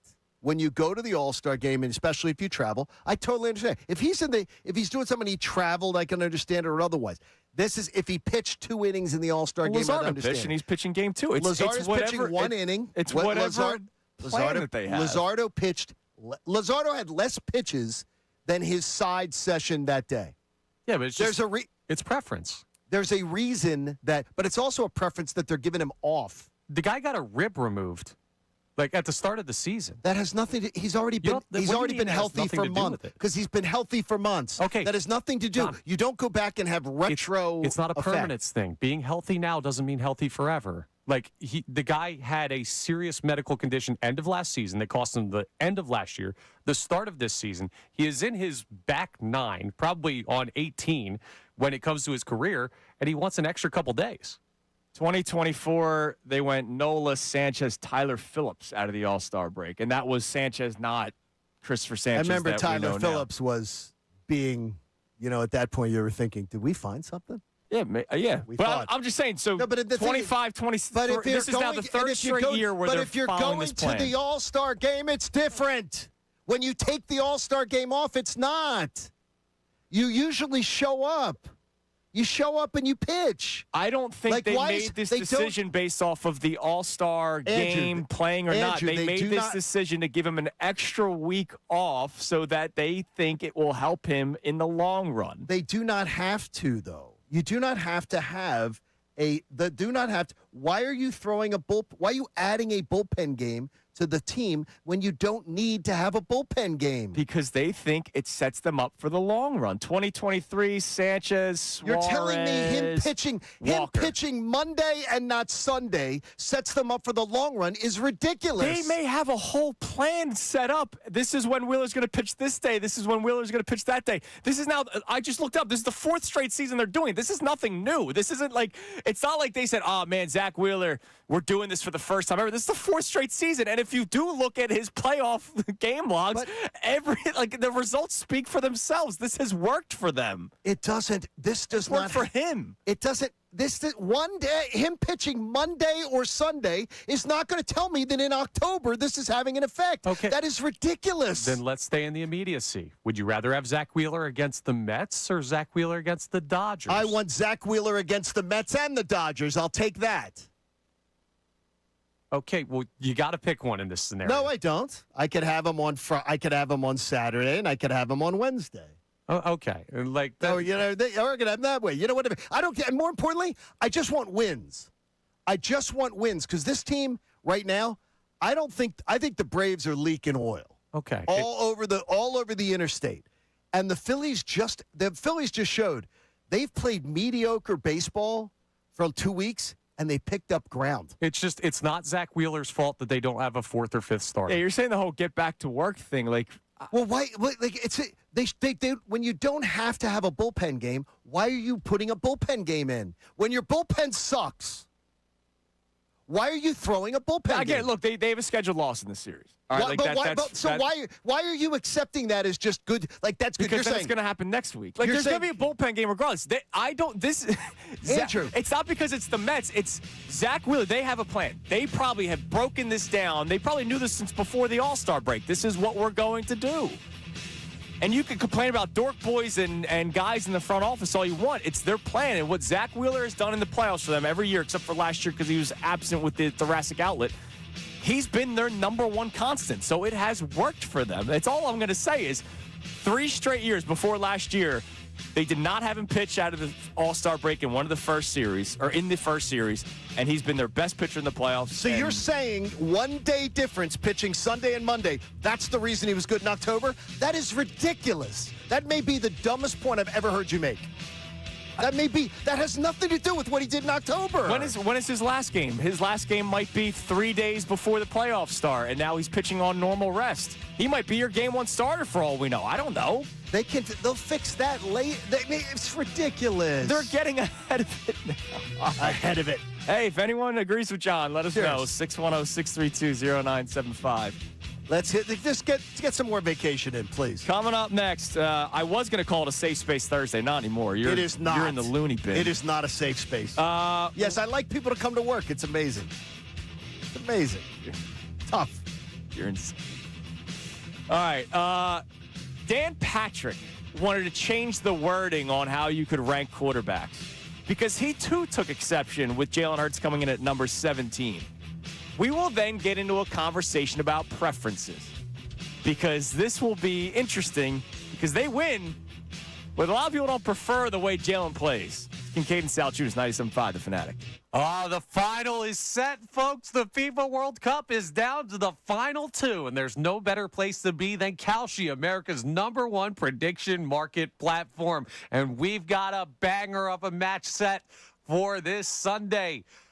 England currently trading at a 0% probability to win it all because they lost to Argentina yesterday. So Spain, Argentina, your final 2 teams. Spain is currently the favorite, trading at a 58% probability to beat Argentina, meaning a $100 trade on the final is going to pay you out $166 if they win. On Kalshi, you're trading against peers in a live market, meaning there's no house. And as the probability changes, you can buy in and out of your position for a limited time. Download the Kalshi app and make sure you use code FANATIC to get $10 when you trade 10. Kalshi. Kalshi. Trade the beautiful game. 18 plus only. Restrictions and eligibility requirements apply. Event contract trading involves risk and may not be suitable for all investors. Prices, values, and available markets may differ from those mentioned. For more information, see kalshi.com/regulatory. Now on 97.5 The Fanatic Sports Update. Phil's back on the field. I'm Connor Thomas, and the Phils are back in action as baseball gets back after the All-Star break. They'll start a series with the Mets at Citizens Bank Park tonight. First pitch of Game 1 is tonight at 7 p.m. That game on ESPN. Aaron Nola faces Christian Scott in the pitching matchup. And Jason Stark, Hall of Fame baseball writer, joined Unfiltered yesterday. He talked a little bit about the trade deadline. Could Mike Trout really be a thing? Mike is in this comfort zone where he really likes where he is and what he means to that franchise. And if they came to him and said, we got a deal to send you to Philadelphia, it'd be interesting. It'd be interesting, but would it happen? Well, there's not a lot of options out there at the trade deadline right now. It's just over 2 weeks away. So we'll have all of your updates on potential trade targets for the Phils as we draw closer. The Flyers signed Trevor Zegras yesterday to a 4-year contract extension worth an AAV of just over $9 million, locking down their second highest point contributor from last season. The Sixers lost to the Magic 99-92 in their latest summer league matchup, and the Eagles are under 2 weeks from training camp as football is getting ready to ramp back up. Andrew DeCecco will join us in studio from the 8 o'clock hour till the end of the show. Tim Kelly of On Pattison joins us at 8:30 to preview the Phils' second half. I'm Connor Thomas on the home of the Sixers, Flyers, and Union, 97.5 The Fanatic and the Fanatic app.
Weekdays with Marks. Now more of Kincade and Salciunas. 97.5 The Fanatic and the Fanatic app.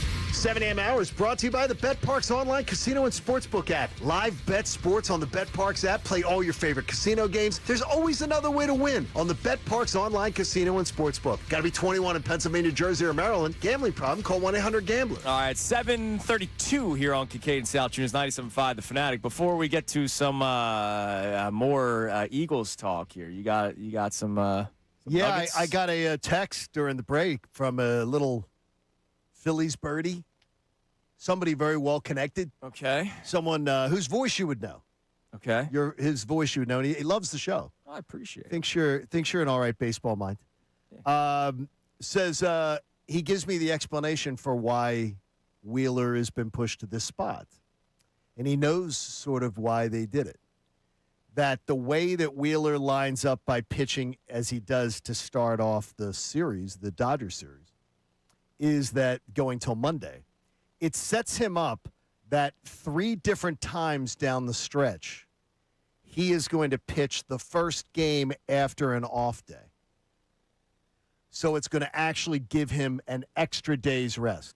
So he will pitch 3 different times during August and September on 6 days rest. So they sort of build in the rest, which they're hoping will mean they don't have to do like the 2-week shutdown. Okay. Yeah, I So told you. that- There's probably a plan there's as to why they did Well, it. the other year's plans was they shut him down. This is the shutdown, is that they're hoping.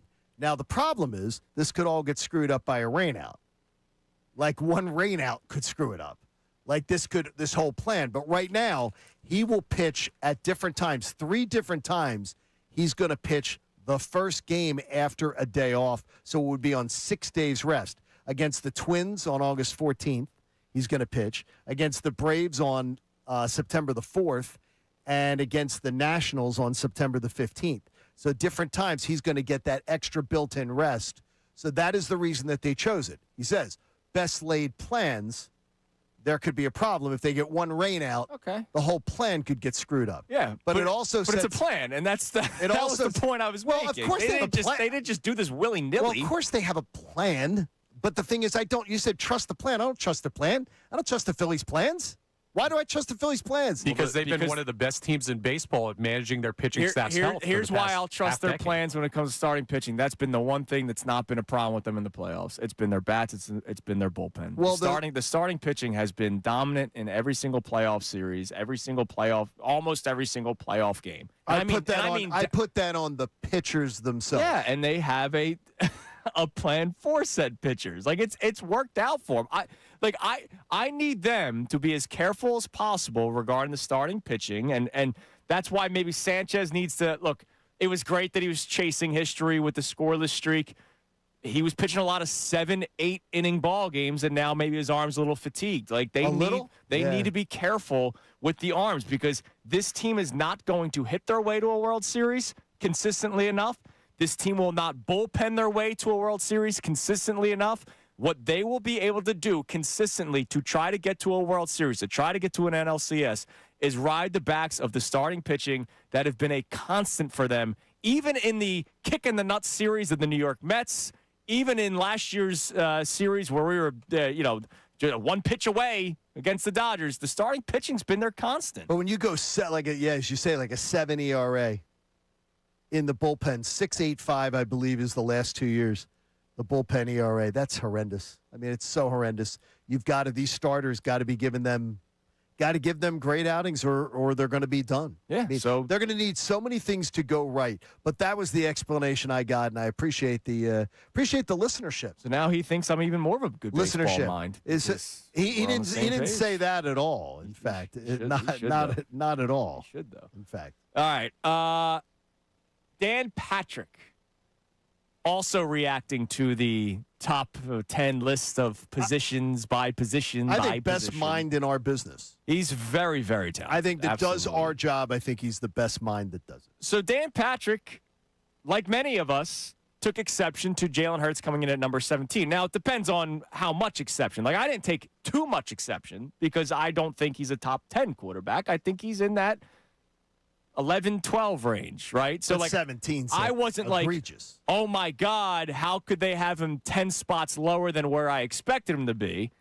But 17 means he's a bottom half quarterback, which is stupid. Like he is not a bottom half quarterback in the National Football League, considering all the success that he's had. So success is a big part of it. And Dan Patrick, this was him on his show talking about just that. Quarterback rankings: Josh Allen, Patrick Mahomes, Matthew Stafford, Joe Burrow, Lamar Jackson, Dak, Justin Herbert, Drake May, Jared Goff, Caleb Williams. What if I change the question? If I have the list and I say, here's the best quarterbacks right now, fourth quarter, game on the line, down a touchdown, which quarterback do you want? How much does that change? It'll be Patrick Mahomes would be 1. I'm going to guess Matthew Stafford 2. I'd probably put Jalen Hurts 3. Jalen Hurts, I think, was 17th in the quarterback rankings. I don't think he's a great regular season quarterback, but proof of concept, my sample size with him in the postseason is pretty good. I got to put Jalen Hurts there.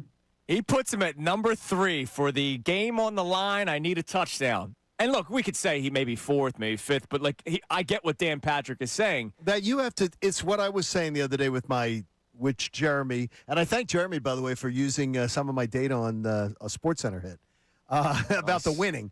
The winning matters. Yeah, like Dak And I'm glad to see Prescott's somebody- got a better arm, but he literally pees himself. I'm glad to see somebody bring it up.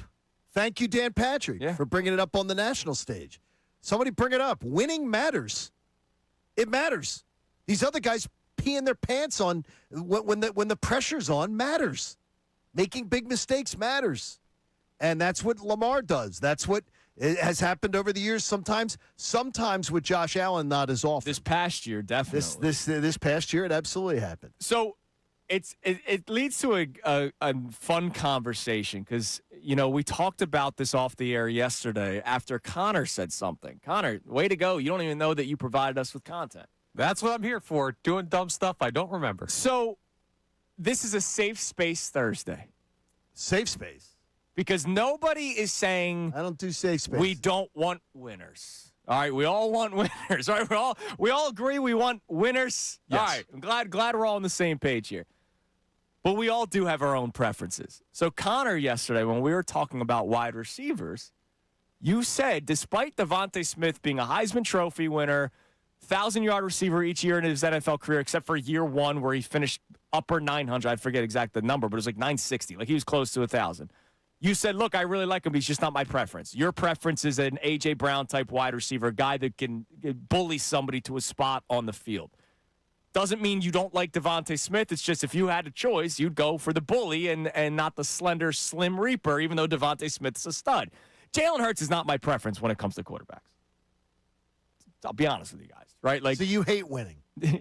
Yeah, You exactly. hate all Here the- we go. hate- See, this is why it's a safe space Thursday. You hate all this winning. No, my preference is a guy that can sling it. It's not a guy that can manage a game. I think he's exceptional at it, all right, at managing a game, being careful with the football. But there are some times where he's so risk-averse that I think that actually impacts the team. Is that him or sometimes. is that his coach? Could be both. I mean, the whole doesn't like throwing over the middle of the field thing is also a Jalen thing. But he's also you see, that's where I say it's the coach. Yeah, because statistically, I would he's tell all you right that, at it, as yeah. I said to the other day, 2 of the last 4 years, he's been the best quarterback from the pocket. Mm-hmm. So, I mean, he's not a guy, and he doesn't have and he's a fine percentage throwing through the middle of the field. So it's not been that it hasn't been that he's bad at it. I got you. So Look, I'm just saying. And this conversation's all sports because I love Joel Embiid. You guys know that. But, like, Oh, you do. I figured that I'm always going to remember that. It's something I'm always going to remember about you. but give me a guard that can impact give me a Shea Gilgeous-Alexander any day because Joel Embiid does a lot at his frame. But Is this? Would you have said that when Embiid was starting out? Were you into the guards thing back then? Before the Warriors, did you prefer or did you need to use what Dan Patrick said, the proof probably of more of concept? like a wing player back in the day. Okay.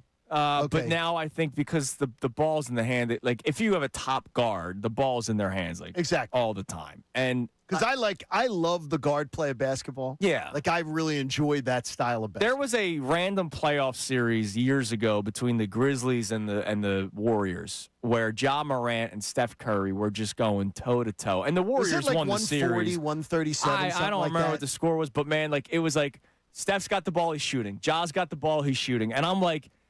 Even this was Embiid prime with the Sixers in the playoffs. This was not like we weren't fatigued yet, and I was like, damn, I'm kind of jealous of that it's just one guy versus one guy, back and forth, back and forth. So even though I'm this Embiid super fan in Philadelphia, I still prefer a dominant guard on my basketball team. So what are your preferences in sports when it comes to the build of a player, the style in which they play? There are people that probably prefer the gunslinger Wentz type, because that's the last time we had one, than to the game manager Jalen Hurts type. One guy wins, one guy doesn't. There's a major difference. But I don't think the Eagles have won because game managing. They've won because Jalen Hurts has intangibles. See, to me, it matters on who my coach is. Sure.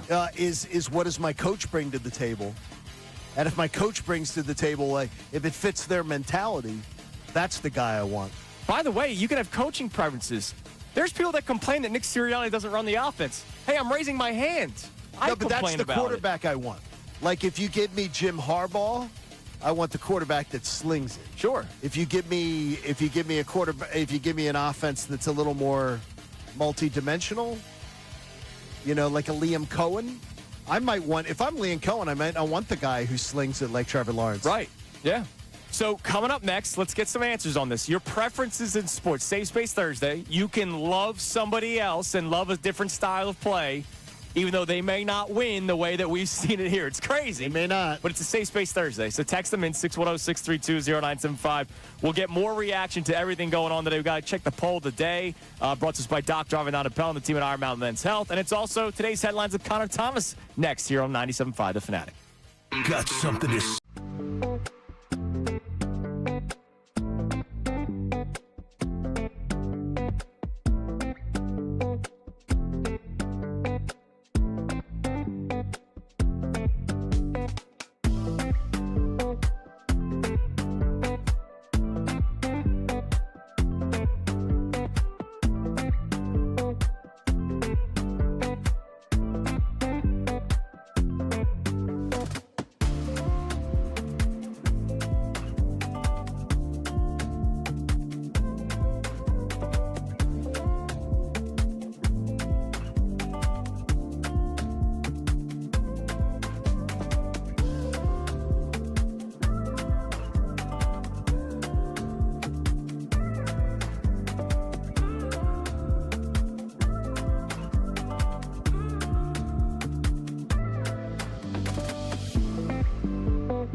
97.5, The Fanatic. All right, it's 7:49 here on Kincade Salciunas, 97.5, The Fanatic.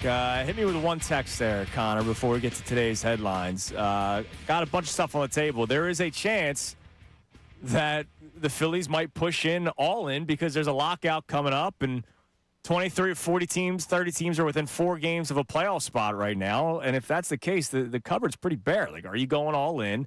And then, of course, LeBron, we've been talking about him because it could come down today, the decision that he makes.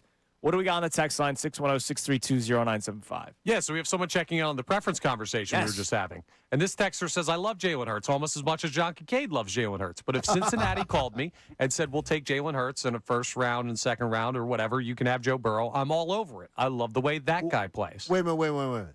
Did they say somebody says they would take Jalen Hurts? Cincinnati said they wanted to trade a first and a second. No. The Eagles are trading a first and a second and Hurts for Joe Burrow. I wouldn't do that trade, but I would absolutely trade for Joe Burrow. Yeah. I think Joe Burrow is a better quarterback. Yes. So, I mean, I'm not arguing with I think Joe Burrow is a better quarterback. So I would trade for Joe Burrow. I think that's great. I'm not trading a first and a second. Sure, no, I got you. But you are saying that you would have Joe Burrow over Jalen Hurts. Yeah, I would trade Jalen Hurts. And look, again, this is we'll dive deeper into this start of the 8 o'clock hour because Andrew DeCecco will be here, so we could talk about. I mean, look, this is any position. It doesn't have to be Jalen Hurts and quarterbacks. It's just, let's face it, Jalen Hurts. When Dan Patrick drops the whole, all right, he's 17th in these rankings, but if I said fourth quarter, I need a touchdown, Jalen Hurts was 3rd on his list. His style of play is probably not what we prefer in Philadelphia, but because the results speak for itself, we love the guy.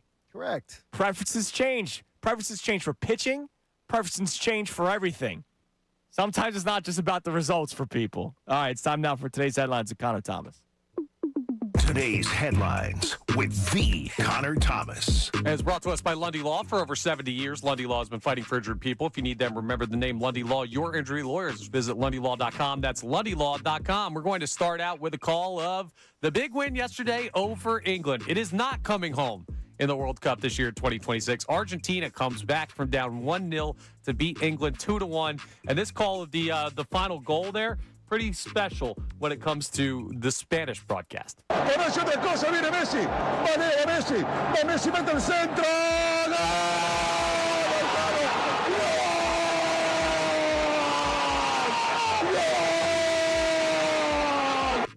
They're losing it. And the video of the gentleman doing the call, he looks like he's going to blow a gasket. Yeah, I mean, he's calling for his country. Like, that's awesome, man. Like, it's awesome. Like, when I know you feel a certain type of way about Gus Johnson. That's not. When Gus is doing it, he's doing it for both teams, and he's doing it all day. Gus Johnson screams the first down of the first quarter. That guy's doing it country pride, man. Like, that's like Al Michaels, do you believe in miracles? You know what I mean? Like, there is the country pride from the broadcaster hits differently, man.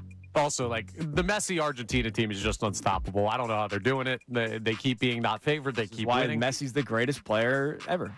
Absolutely. As a soccer expert that I am, he's the greatest soccer player in the history of the sport. You're a smart man. Real quick, the Open is taking place over across the pond. I just want Andrew Salciunas to make his Colin Morikawa pick. Colin Morikawa is going to win the Open. Andrew DeCecco will have my back when he joins us in studio in about 10 minutes. Perfect. I didn't even have that planned. What we do have is a decision by LeBron James. Folks, it's over. Yeah, here's your breaking news for you.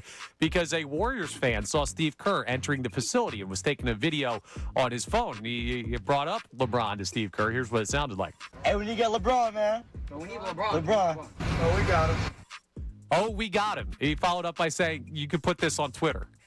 So, do we believe that Golden State already has a deal with LeBron? No, I do not. I think it reminded me of the going into the NFC title game. Dude, I had the exact same freaking thing. When the guy pulled up, unbelievable. when the guy pulled up next. We're going to gut those guys. I loved it. I think that's awesome, too. Do you think that's a bad look, though? Like, if you're LeBron, you see that. Is that kind of weird for Steve Kerr to be saying that? I don't think he's making his decision over a video of Steve Kerr. I don't know. I think that's just no. All right, fair enough. So no worries about that. I think he's having fun with it. Yeah, Steve Kerr's fine. Steve Kerr's not a fun guy, but I think he's having fun there. Fair enough. So LeBron's still very much on the table. The last thing we'll get into, are you guys familiar with the dating app Hinge? Yes, I have. I'm on it frequently. I might have a. I'm telling Christy. Kidding. I might have a child that's on it. So, Hinge's founder has created a new dating app. I want to see if you guys would be in on this. I know you're both happily married men. But Wait, so there's the dating app created a spin-off dating app? yeah, you'll see why this one is different. Okay. It's called Overtone. There are no profiles or matches to swipe through. What you do is you enter your information, and then the AI decides who it thinks you'll be compatible with. The AI is now matching people. See, I don't think that's a bad thing at all. Oh. I don't think that's a bad thing at all. I really don't. I think the randomness, well, first off, is the only problem is that people are liars on those things, and that's what, at least that's what I hear from my child. Oh, for sure. Is that she said the number one thing that guys will lie about is height. Yeah, I got a buddy who's 5'7", who his says he's 6'7". Guys lie about their height constantly. So this is good for if you're actually looking for love. Yes. Well, no, if you're on Hinge, all right, let me you're ask you looking something, for a Connor. relationship. You're doing this. Swipe. Oh, she's hot. Oh, she's hot. Oh, she's hot. She's hot. You're not doing. Oh, let me read her. No, but Hinge you are, though. Hinge is different than Tinder. Yeah, I'm not on any of the apps because I don't like the swiping through. My problem is the romanticism. Is romance dead?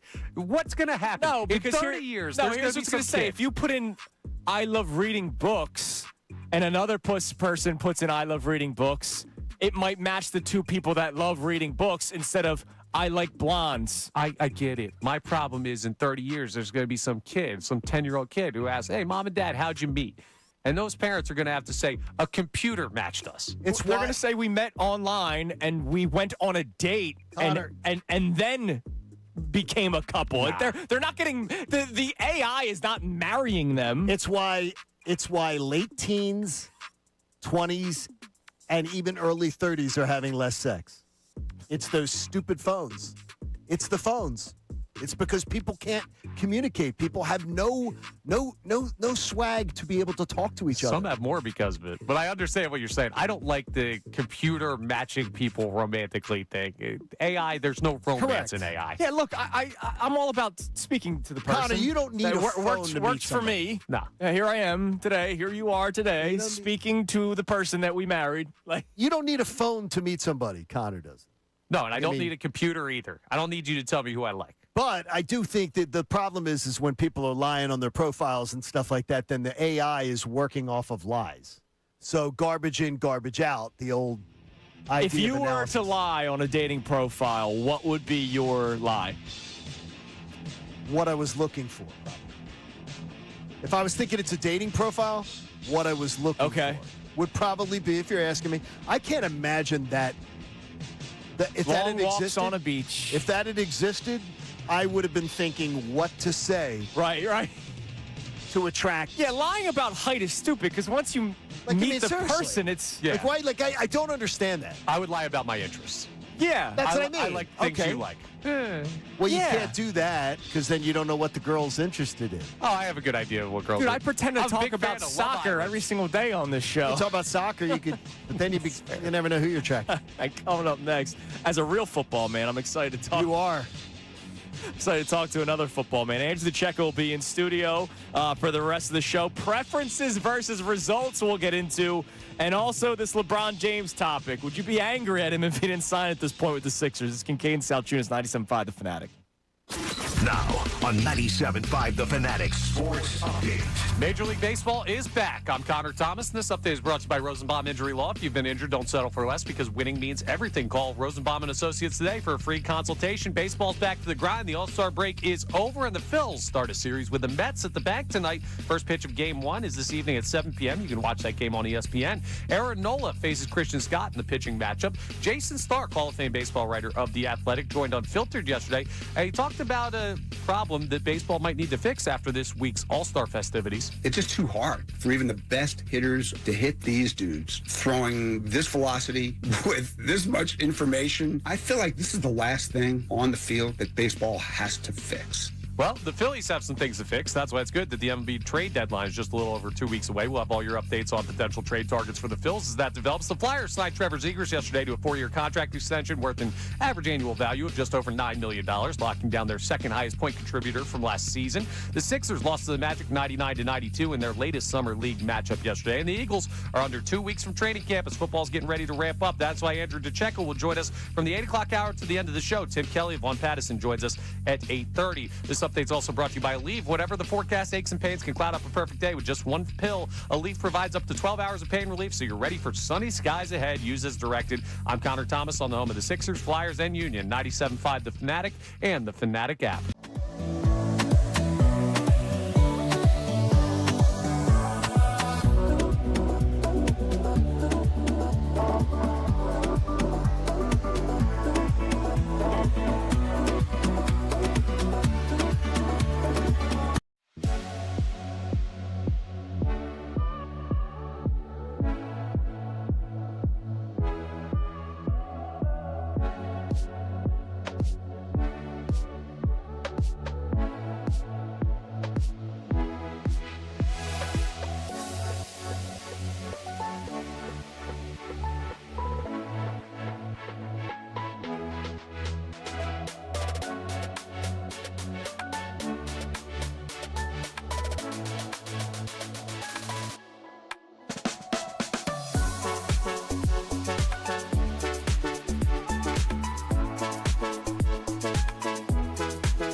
The Fanatic app. It is 8 a.m. here on this Thursday morning. Kincade and Salciunas, which means now in studio for the rest of the show. Our Eagles insider from Inside the Birds. And, of course, here on The Fanatic, our man Andrew DeCecco getting himself situated. Here's the things that we've been talking about today. As you can continue to climb in on the Davis Honda text line. Feel the Davis difference. Check them out in Burlington. And the reason why we've not gotten to a poll just yet today, the poll is always strong. And the problem is the posting abilities might not be that strong. So I got my own poll going for you guys this morning. All right, we'll get to that here in a moment. But preferences versus results is something that we recently got into. And I'm really excited to get Andrew's thoughts on this because I think everybody that's a sports fan has a preference. Now, there are people, and I'm jealous of those people, that, hey, he wins, period, I'm happy. Like, that's it. All I care about is winning. I don't think about down the road. I don't think about anything else. The results are the results, and that's all I care about. I'm jealous of that because the Eagles can be 10-1, and I can be going, yeah, but it doesn't look good. This isn't a good 10-1. Oh, boy. Kind of nervous about this. And then you sound like an idiot for saying that, and then you end up being right. So, Andrew, one of the things that we got into, good morning, by the way. Good morning, guys. Great to be with you. Jalen Hurts, the number 17 ranking we talked about earlier this week when you called in. Dan Patrick was very upset with the ranking of Jalen Hurts, as we all were, right? Like, 17's low. You could say he should be 14. Somebody might say he's number 1. But 17's ridiculous. Mm-hmm. Dan Patrick goes, look, if we're doing a ranking on fourth quarter down a score, I need a touchdown, he put Jalen Hurts at 3, like that clutch gene and all that kind of stuff. The results speak for themselves. They go to the playoffs every single year. He's not the reason why they lose football games. You could make the case that he's not the number one reason why they win football games, but they win, and he's a big part of it, being the quarterback of a football team. But on a Safe Space Thursday, I think it's okay to say, as much as I appreciate and respect everything that he accomplishes, I hear a buck coming. there are different styles of quarterback play that I prefer. There are different pitchers that I prefer. I loved Jamie Moyer, the crafty lefty. But I know there's people that would prefer a 99-mile-an-hour fastball from the right side and not Jamie Moyer throwing 76-mile-per-hour changeups. So how do you balance your preferences as a football guy that you are and the results that actually occur? Yeah, it's a tough way to measure things because when you look at Jalen Hurts, obviously the Eagles have been contenders every year he's been the starting quarterback. 2021 being the exception, but that was his first year as a starter.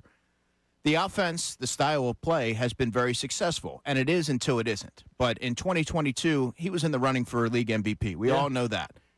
But in life in the NFL, it moves fast. You have to change and you have to adapt. And the Eagles have seen enough of this offense. And based off of how teams are playing the Eagles, it's time to move forward with this and evolve a little bit. And they're fully committed to seeing this through under Sean Mannion. So he's going to be asked to do some different things, and he's going to have to take his game to another level. So you can look at it and say, all he does is win. The Eagles win. He's a big part of it. He plays a role in it. But let's face it, if the defense doesn't perform the way that they did last season, how many games do the Eagles win? They're under 500. Yes. So you need more from everyone on the offensive side, Jalen included. And I think in terms of preferences, it's kind of hard to really gauge because winning is the primary objective. Yeah, but like Connor said yesterday, and this is kind of what got us our idea talking and obviously the Dan Patrick audio, Devontae Smith is a slender build, whereas A.J. Brown is a physical freak. And Connor said, as much as he likes Devontae Smith, and you can't deny the results. Heisman Trophy winner, champion in college, champion in the NFL, 1,000-yard receiver year in and year out. He would prefer an A.J. Brown type of wide receiver because I want the big boy. Yeah, the guy that goes up for the football and can manhandle somebody. But he's not saying Devontae Smith stinks.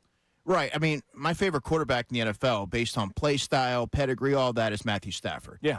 And that's just something that I prefer to watch. Someone who's going to stand in there. And you got to remember, I grew up through the era of Tom Brady, Peyton Manning, and all those quarterbacks and watching how they did things. But there's more than one way to win football games, and Jalen Hurts has proven that. Now, with this offense, it's going to be timing-based. The ball's got to come out. There's going to be some tight window throws that you have to execute. I happen to think he can do it, but they're changing for a reason because they want to continue to grow the offense, and they realize and they recognize the Eagles are very cognizant of the fact that teams are playing them differently now, and they have to continue to grow. That's why Sean Mannion's here. That's why they're implementing this offense.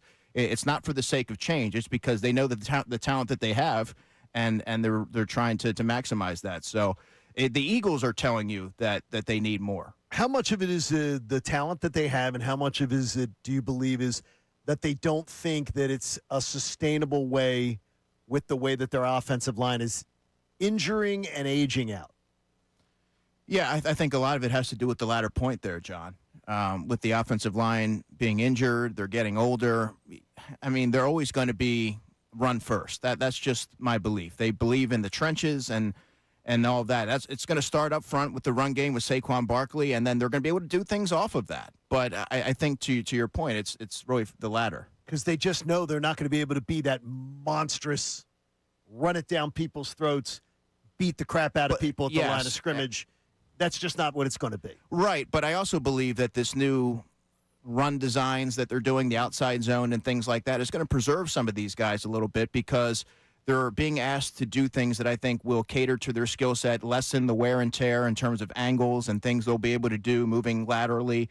And because of that, I think you might be able to get a little bit more shelf life out of the players that you maybe have some questions about in terms of health. All right, now I'm thinking of preferences, and you guys are talking about the ground game. Saquon's a freak of nature because he can do everything. He is. Are you guys more of the scat back, quick, shifty running back, or are you more of the physical, put your head down, be a beast running back? Well, I've always been a big Jamal Charles guy. Okay. But I also really liked the way that Arian Foster played. Dude, I loved he Arian was Foster. such a crafty runner, and he was sort of a blend of power and finesse. So I don't know that I necessarily have a preference. Well, that's but the thing, because I think of Shady, but then I also think of Jerome Bettis. And Jerome Bettis, there was no shiftiness. It was just like, here you go. It's 2nd and 2. Get us a first down, dude. The thing is, though, when you say the finesse too, is there's guys who can do the little quick dance, the quick little juke to find their hole, and there's guys who sort of take, to me, a little more time to do it. Well, one of my I favorite sort of look running at Saquon as that guy. I look at Saquon as a guy who doesn't have the quick. So you bring up a good point. I think last season you can make the case for that, John. Traditionally, I would say probably not, but last year, in 2024, the big plays were so frequent. And last season, when the offense was sort of stuck in neutral, I feel like Saquon was trying to be the guy to make things happen. Yeah. And instead of taking the 3 or 4 yards and plunging forward, it seemed like he was trying to hit the home run and doing a little bit too much, second guessing at the line of scrimmage. That's why it seemed like Bigsby, anytime he got a touch, at least went forward. Because that's all he wanted to do was go forward. Tank Bigsby, let me tell you, is one of my favorite players to watch on offense because there's a desperation and an urgency every time he handles the football where he almost refuses to take a loss, and he creates his own holes. So it's an unorthodox approach, but he is going to be fascinating to watch in training camp because this is the first time we will get to see him in a practice setting this summer. Yep. All right. Real quick, I have to once again, in case people don't know, the shirt says Mets suck. I'm getting once again people asking me why am I wearing a Mets shirt. Well, that's sort of. Do you know me at this point? Please, this is the second straight day. Yesterday, people thought I had AirPods. Of all people, I don't have AirPods. I heard about your grocery store incident. And were you surprised that he was sort of mean to a teenage girl or a young girl? I don't think she was a college student who put her hand on me. Yeah, listen, were you afraid? I was a little off guard. I'm gonna lean in Andrew's favor here. Like I'm gonna side with him because while I don't think that he was overly mean, it sounds like something I would say. But I'm also the same person that, Employee like, of the month? if I hold the door for somebody and they don't say anything, I do too. I will say you're welcome. I'll say anytime. Glad to do it. Yep. I do too. I do. Now you see, I do that. So I mean, I probably would. Yeah, I mean, I probably would have said. I couldn't bite my tongue at that point. You know, Y'all are petty you guys, in there, you saved 40 cents. Congratulations. All right. Not petty. We were just, you don't do that. You say thank you. You acknowledge it. Or a head nod. Anything. And you move Head on. nod. It's not that hard. All right. Let's check the poll of the day brought to us by Dr. Avedon Appel and the team at Iron Mountain Men's Health. The poll is strong, courtesy of me. what? Connor, do you want to read it? It's my account. We have in case people don't know, we have how would you explain it? A secondary party system where we our company posts things through? Yeah, absolutely. There's an interface that we use to post the different social media, and that's down right now, so we can't currently post Instead through of that. just posting through Twitter, we post through Publer, which goes on to Twitter. Because that makes sense. Yeah. And because Publer is down and nobody has access to the station's Twitter. You don't understand the threat that Al Qaeda still presents to sports talk radio. To our question about You're the so Phillies. flippant. Yeah, I mean, jeez. Yeah, like seriously, why are we doing this? Terrorist organizations are using sports talk radio to spread their message. But no, I got it You people here. can be flippant about it. I choose to protect our listeners. So I have to use my Twitter account to post a poll. Oh man. But I got it. I'm You sorry reading it? for your troubles. Yeah, I'll still handle your poll. I bet you would, Oh, Colin. listen. That is a wild. dude, stay over wild. there. Jesus. That's a wild thing to say. With the age of the roster, with the lockout looming, with 23 of rather. 30 teams being within 4 games of a playoff spot, should the Phillies go all in on a big trade? That means top prospects and no one is off the table. 89% of our responders are saying yes, last chance, go in. 11% are saying no, think of the future. I am stunned because I know how people like Connor Thomas and many other Phillies fans hold on to these prospects like delicate eggs. What prospects? And they go, oh, who are they? I Prospects. I can't trade Gage Wood because I saw him get fired up when he struck out a batter once. And so on a clip on social media, not in person, not on TV, a clip on social media. I won't trade this Renteria kid who's 17 years old. I know everything about him because I read a scouting report. I read a scouting online, report, yes. so I know that you can't trade him. That's usually what we do around here. I'm glad that the tide has shifted. I'm glad that people realize this could be the last crack at it. You've pointed out numerous times, John, not just the age of the roster in 2026, but if there's a lockout, we might not see them again until 2028. Yes. And if that's the case, they're not winning. Like, they're not good. This could very well be the very last chance. So that means anybody's available. I don't think they're going to trade for Scooble. I don't think that's going to happen. Well, I don't think they have the ammo to do that. Right. You just mentioned Gage Wood, maybe Alex McFarland. I mean, we don't know how other teams View these perceive these prospects, but on the surface, it doesn't look like they have an awful lot to offer. Like, I don't know how you can get someone of that caliber with the farm system that they have. Right. But I'm just surprised that people are actually saying, yes, they would trade anyone and everyone. I have people here saying to me, what about if they decided to part with Bohm and Stott? I saw that what too. the- Oh, yeah, that'll what the- sweeten the deal.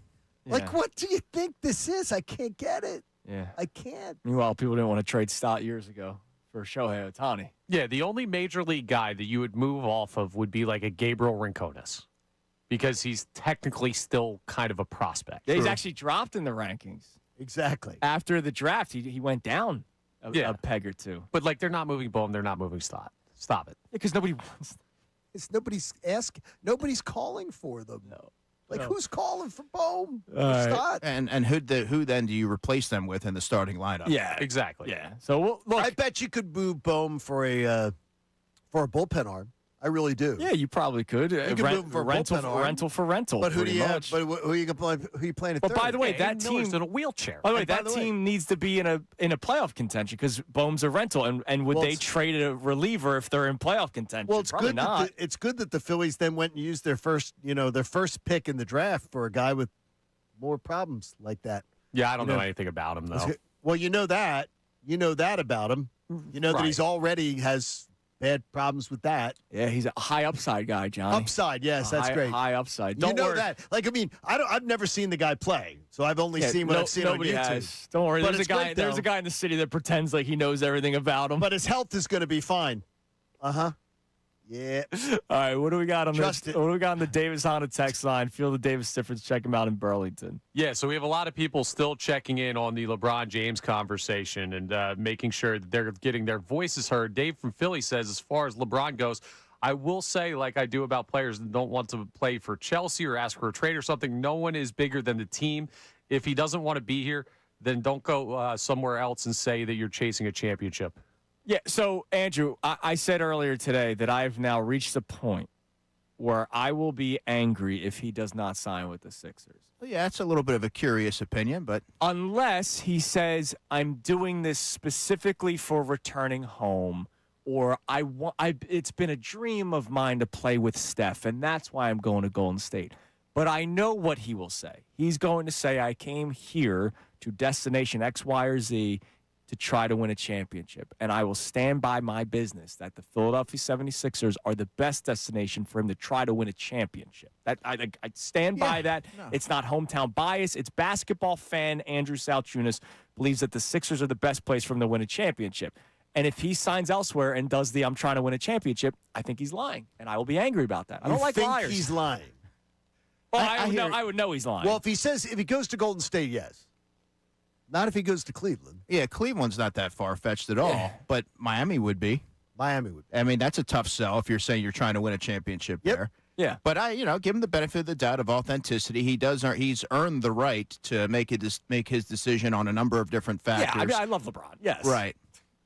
I wanna So hear I it. mean, but you're right. I mean, Philadelphia, at least on paper, gives him the best chance at winning a championship. There's no disputing that. Yeah. All right. See, we're on the same page here. All right. What else we got? We also have a preference conversation text from Jim in Nazareth who says, I prefer a quarterback like Hurts, Purdy, Darnold, at least for my team. I watch Carson Wentz get the deer in the headlights look and take sacks or fumbles in games way too many times. I don't want a quarterback that has to be Superman. Okay. And look, people might say I'd rather Jalen Hurts than Josh Allen because even though Josh Allen might win you games, he could maybe cost you a game, whereas it doesn't seem like Jalen Hurts often costs you games. But then I can make the case that He picked two really good times to do it, NFC Championship game and the Super Bowl to do it. But that year they won the Super Bowl. I will continue to say he was not the reason why they were winning many of those games. It was the offensive line. It was the running back. It was the defensive, the entire side of the defense. That's why the Eagles win those games. Right. It takes all three phases to win football games, and I think that kind of gets lost in the discussion a little bit. Mm-hmm. I would like to see the Eagles open things up with Jalen a little bit more. They have this risk-averse philosophy that it's hard to dispute, but I think you're shortchanging what the offense can do and not necessarily opening it up to its fullest capacity. So you want to see them take more chances, fit the ball into tight windows, inside the numbers, all of those things. He's done those things, to be clear, but it's not about that. It's about doing it consistently and not pointing to, well, what about the Vikings game, the Steelers game that year, the postseason? It's trying to do it on a week-to-week basis and then giving your offense the best chance to be able to play complementary football and uplift the defense. Yeah, it's part of the reason why A.J. Brown's not here anymore. I will always learn that. I will always be in my mind. You just did it there very subtly. I will always remember that of Andrew DeCecco. That's why the Eagles won. Yeah. He always is quick to point out that when players are notated as the reason things win, it's why the Eagles. Look, there's revisionist history with Jalen Hurts in 2024. There is. Because he won the Super Bowl MVP, which is that happened. And the NFC title game, the way he played, that happened. But remember why they had to start running the football after the first 4 weeks of the season. There was way too many turnovers. And then weeks 6 through 18, it was the Saquon show. And it takes everybody. I mean, that's the point. I mean, in 2024, their style was, really in 2024, the star was the offensive line and the defense and Saquon. But the offensive line gets kind of lost in everything. But it just goes to show you that there are a lot of different ways to win football games, and the Eagles have a very well-rounded team. That's why they've been very successful. Jalen Hurts, of course, is going to be a very important role. He touched the ball in every offensive play. But I think to look at it and say wins are a quarterback stat, I do not agree with that at all. He's not a starting pitcher going out there taking the win-loss, and then when the Eagles lose, it's the offensive coordinator's fault or things like that. I just don't agree with that. Even though sometimes starting pitchers don't, it's not even their fault. You could lose 1-0. Sure. They're not out there going against it's not one-on-one. Right. You know? Right, exactly. All right, coming up next, Phil's back in action tonight. As you look around baseball, it's literally just the Phillies and Mets today. But everyone is still in the playoff mix. 23 of 30 teams. I don't know if you heard this, Andrew. 23 of 30 teams are within 4 games of a playoff spot. So how much will that impact the upcoming trade deadline? We'll talk to Tim Kelly about that coming your way next. Kincade Salciunas, 97.5 The Fanatic. Now on 97.5 The Fanatic Sports Update. Phil's start to second half. I'm Connor Thomas, and baseball is back to the grind as the All-Star break is officially over starting today. The Phils begin a series with the Mets at the bank. First pitch of Game 1 is tonight at 7 p.m. That game on ESPN on the TV side. Aaron Nola versus Christian Scott, the pitching matchup. Jason Stark, Hall of Fame baseball writer of The Athletic, joined Unfiltered yesterday, and he talked about one of the big names that could be available at the upcoming trade deadline. Could Mike Trout be a Philly? Mike is in this comfort zone where he really likes where he is and what he means to that franchise. And if they came to him and said, we got a deal to send you to Philadelphia, it'd be interesting. It's not the most robust market, which is why the Trout name is still out there, even though he seems set in Los Angeles. The trade deadline is just a little over 2 weeks away, so we'll have all of your updates on potential trade targets for the Phils as they come out. The Flyers signed Trevor Zegras yesterday to a 4-year contract extension worth an AAV of just over $9 million, locking down their second highest point contributor from last season. The Sixers lost to the Magic 99-92 in their latest Summer League matchup yesterday out in Vegas.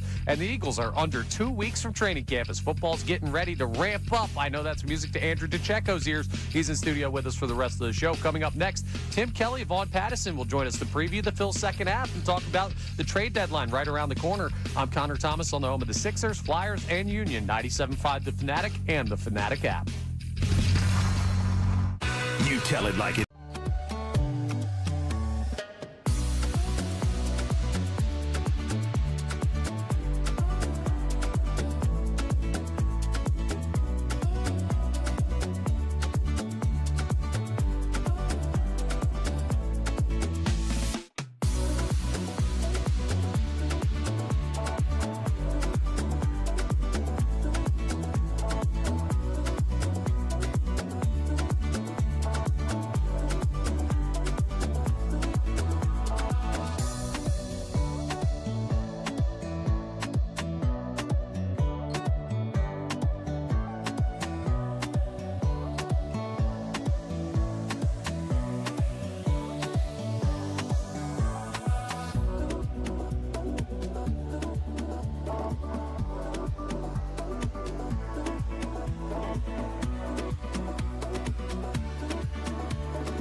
YouTube.com/975 The Fanatic Philadelphia. More of Kincade and Salciunas coming your way now.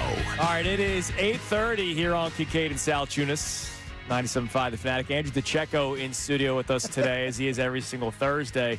And the Phillies are back in action tonight following the All-Star break. They begin a 3-game homestand against the New York Mets. Aaron Nola will be on the mound tonight. Insert your second home run derby of the week jokes now. That's a good one. He has pitched better. He's pitched well. I think he's been on a bit of a run where you're going, okay, could he just be a back end of the rotation guy?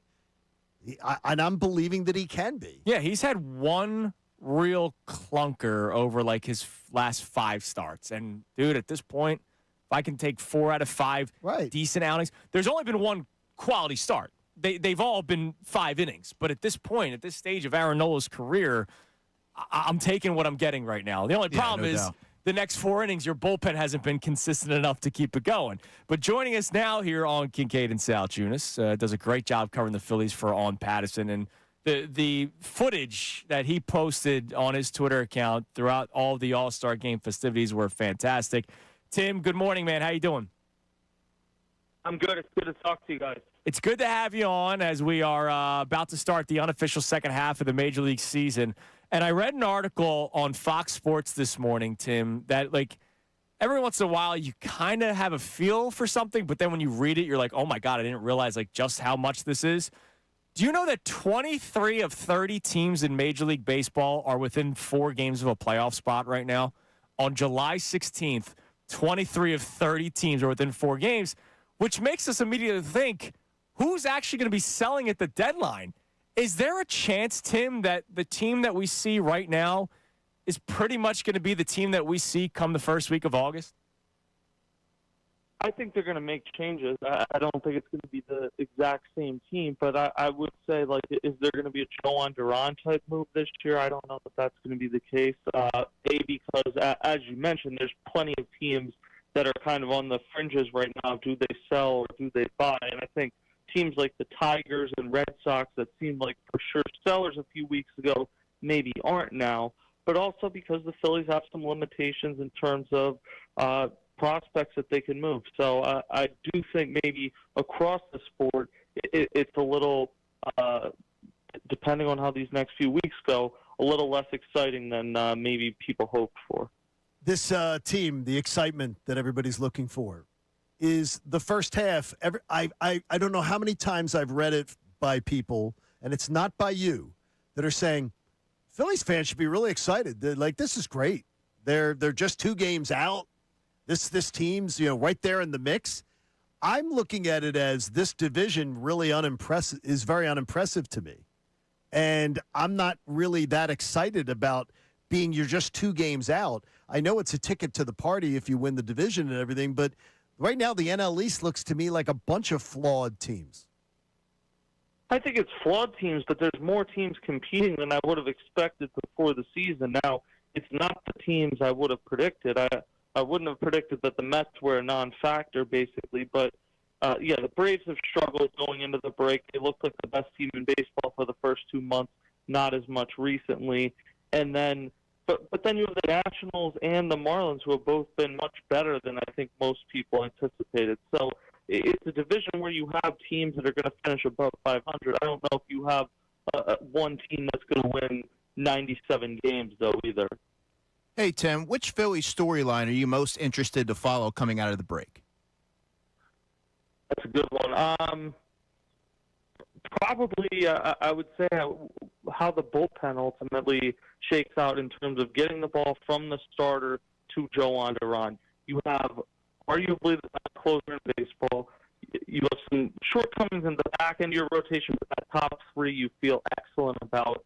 Can you find a way to get the ball 6, 7, 8, 9th inning so you have Joan Duran coming on with a lead, and coming on sometimes with a lead that's more than 1 run. Jonathan Bolin looked impressive down the stretch. I'm interested to see what's going on exactly with Brad Keller, because he was activated from the IL before the end of the first half, and then they didn't use him much at all. So He's a guy that needs to get going, Jose Alvarado. So figuring out a way to get the ball from the starter to the closer, I guess, would be something I'm interested in seeing. Hey, Tim, I'm going to put you on hold for 1 second just because your line's really choppy. So Connor's going to try to I thought get that you to might have been. It's a Safe Space Thursday. I was thinking it might have been robot Tim Kelly. Could have been. This could have been an AI thing because Tim is so full of data. Yeah, he is. He's got great data that AI may have taken over. Connor could have gotten.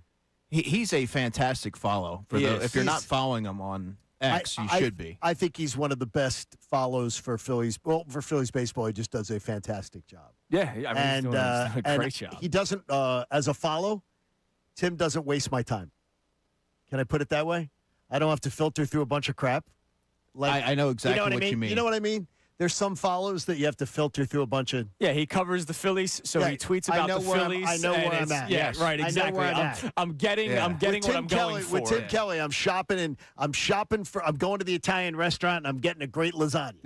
Yeah. He's not posting a picture of the pizza that he's having, all that stuff. Look, Tim and I are cut from the same cloth. I cover the Eagles. I post about the Eagles. I post my work. He does the same with the Phillies. All right, we got Tim cleared up. Now, Tim mentioned that you did great work surrounding the MLB All-Star Game. Of course, it was here at Citizens Bank Park. We didn't compliment him that much. Tim, you had a chance to speak to everybody that was involved. Give us some of your takeaways with Marsh and Harper and Schwarber and what the All-Star Game meant for them. Some of them have been in multiple, but Marsh was in his first and he got to start at his own home ballpark. So some of your conversations with members of the Phillies being able to be a part of this All-Star Game. Yeah, I think Brandon Marsh, for him, it was like a kid in a candy store after the game. He was so excited, even though he didn't have a hit or anything, just having the chance to be out there and be with those guys. And I would say that the biggest takeaway from talking to the group as a whole, that moment where they did the Sandlot and you had the Ray Charles, America the Beautiful playing and the kids rode out on the bikes, that moment to those guys meant so much. They really enjoyed it. You had Freddie Freeman playing catch with the kid, Mike Trout showing a kid how to improve his swing. It was one of the cooler moments. I don't know exactly how it came through on TV, but in person, it was remarkable. It was well put together. Unlike the Phillies roster, as we head towards the trade deadline here, I'm looking at it and I'm wondering if there was a investment that was going to be made that is most likely versus what's most necessary. What do you believe is going to happen? I don't know that there is a bat. As much as that to me is probably the biggest need, I don't know that there is a perfect bat that they're going to go out and get because you have guys like Byron Buxton and Mike Trout, and they just don't seem like they want to move. So I guess the investment would be you find a second really good reliever to pair with Duran. Now things are complicated. The Red Sox are good again. So are they going to move Aroldis Chapman? We don't know. But finding a setup man that can at least shorten the game, where even if you're unsure about the middle innings, once you get to the eighth inning that you feel really good, I think that would be very valuable.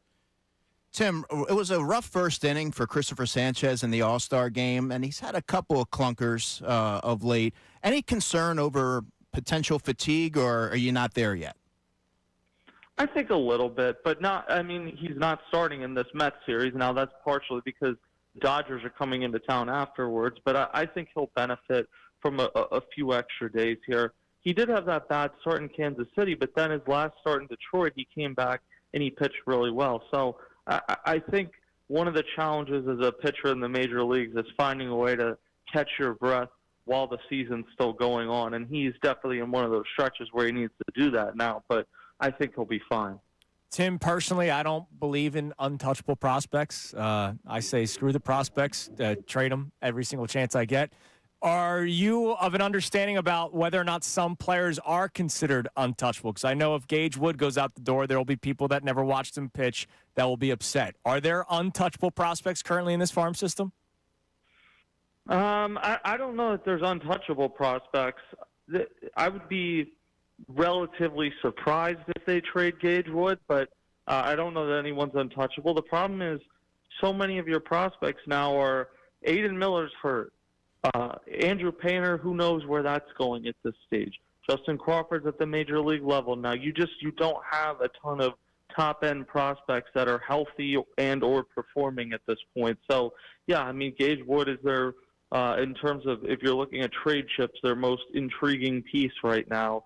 Would they move him? I don't know. But, yeah, they're not in a great place there. Would you do you believe the Phillies are winning the division? I kind of do.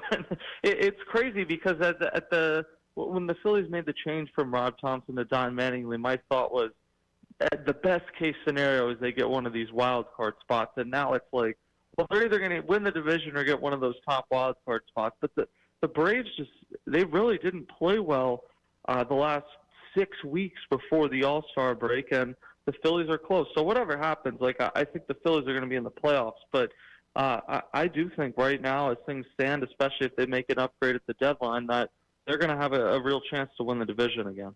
Tim, we appreciate the time. Baseball back in action tonight. Phillies against the Mets, and hopefully this is the beginning of a nice run. We all can't wait to see Alan Ron pitch this Sunday. Thanks, Tim. We appreciate it. All right, thanks, guys. See you, Tim. Kelly of All in Patterson. Yeah, we got the bullpen game Sunday. Let's go, man. Scheduled loss. That's a Doc Rivers. You might as well get Doc Rivers saying scheduled loss and just have that ready for Monday morning. Yeah, that should be a barn burner. Yeah. Let me tell you. The scheduled loss. Scheduled loss. All right, coming up next, we'll play a little over-under. Ooh. Philly Stats Edition. I like over-under. For the unofficial second half of the season. Where do they finish? We'll do some home runs, some RBI. It's not via any sports book. It's via Andrew Salciunas. As Harry Mays used to call these, donkeypicks.net. So we will get into that coming up next. It is Kincade Salciunas. Andrew with us, 97.5 The Fanatic. Only 2 teams remain in the FIFA World Cup, and there's no better place to be than Kalshi, America's #1 prediction market platform. We are down to the finals, and that's coming your way Sunday. So you got a little bit of time to check out. Watch how the market moves. It's Argentina. It's Spain.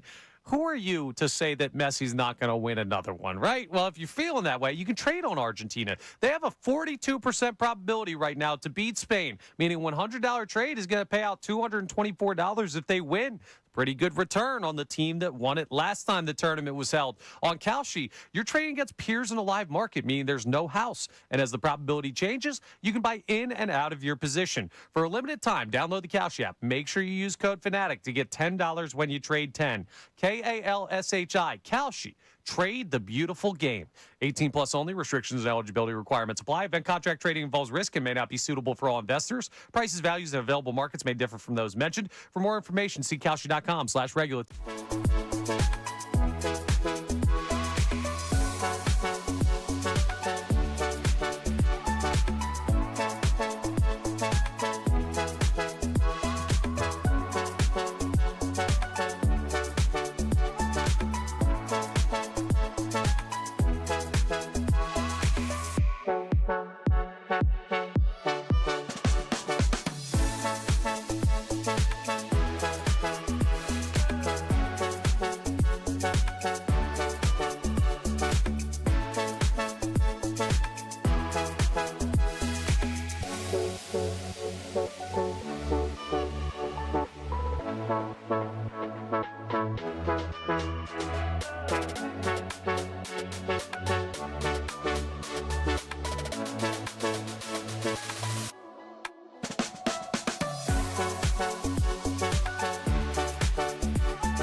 It is 8:47, and my God, I'm filthy right now.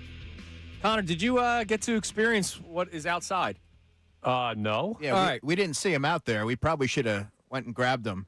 and Yeah, told no, him- we told him weren't. We about it. weren't foxhole guys. To be completely honest with you, there are sticky buns out there from Mr. Sticky's famous sticky buns.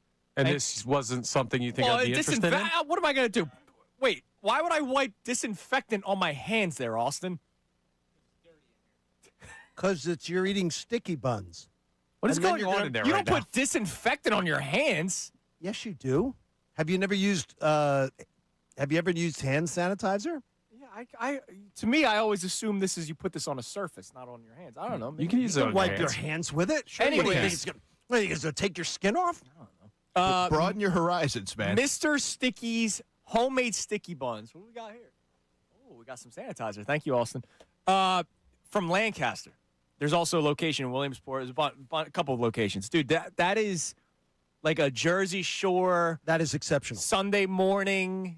You walk over and it's hot off the press. Dude, that's I still have it, but I need to be able to do the show. Yeah, I was delivered one by Mike Vito, so now I've got a nice warm one in my hand Could you keep just like filibustering a little Bro, bit? this might be the greatest sticky bun I've ever had in my life. Oh, it's delicious. And a sticky bun is not something you have often, right? Like that's not like a Well, maybe people do. I don't know. Sticky bun to me is like I'm down the shore. Occasionally I'll get one. Yeah. Brigantine doesn't have a boardwalk, so like I can't even do that. Like I have to be in Ocean City, which is once in a blue they don't moon. even have a castle anymore. No, You can somebody go to burned it down. Atlantic City Boardwalk. You could. Yeah, I it's just A little different clientele, I've Little I've bit. not had a sticky bun. Not and as I many can't tell you hookers? how long. you know, But these are delicious. not as many. So thank you to Mr. Sticky's homemade sticky buns for dropping these bad boys I love off. when you can make DeCecco laugh. It's just my whole day's made. That's good. Sometimes I laugh on the inside. Exactly. All right, these are delicious. All right, let's look ahead a little bit for the Phillies, who begin the second half today. There's 65 games left for the Phillies. All right, Kyle Schwarber is at 32 home runs. Does he reach 55? 23 home runs in 65 Hey, games. Barry Bonds? Your voice is 55? Barry Bonds was above Tim Kirkchin the other night, by the way. All right, does he reach 55 home runs? He Yes. hit 56 Yes. last season. Yes. So he reaches 55 home runs. Yeah, I would say so. I agree with you. I think he goes on some sort of tear at some point. All right. Does Trey Turner? No. All right. Oh. I'll give you three that you have to say. Does he at least reach one of them? Trey Turner is currently at 16 doubles, 10 home runs, 16 doubles is and terrible. 16 doubles, 10 home runs, 0 triples. God, he's terrible. Does Trey Turner reach 30 doubles, which would be 14 more, No. 2 triples, which would be 2 No. more, 15 home runs, which would be 5 home runs? Yes. 15 home runs. 15 home runs. Like, do you think does he have a hot streak in him? We've Yeah, he seen does. hot streak singles Trey Turner. But I feel like everything you just outlined is all a stretch. Yeah. Like based off of what we've seen this year. And that's what we learn. horrible. Here's what we learn. Everybody is the excuse makers for Trey Turner. He goes on a 3-4 day hot streak, and they go, see, here it is. He's back. He figures it out. He's Trey Turner. And then he goes back in the crap, and that's what he does. So, no, I don't expect that he's going to be like this team where go, man, he's figured it all out. All right. Let's go with Harper. Harper's at 20 home runs. Does he reach 40? So just No. as- No. No? No. All right. Does he reach 35? Does he hit 15 home runs? No. Okay. Does he reach 30? Yes. Yeah, he gets to 30. All right. So 30 home runs, 57 ribbies. There are 3 guys that could reach 90. Schwarber, Harper, Bohm, who's at 47. I guess Marsh's at 46, so I'd throw him in the mix. No. Do they have a guy reach 90 RBI? Yes. How many? Harper Schwarber. Marsh is interesting. I think I would throw Marsh in there. Guys are on base in front of him, Right. especially if he's still batting in that 5th or 6th spot. You're also assuming that he's going to maintain this level of consistency, but I'll lean Marsh as well. All right, by the way, and I'm not complaining.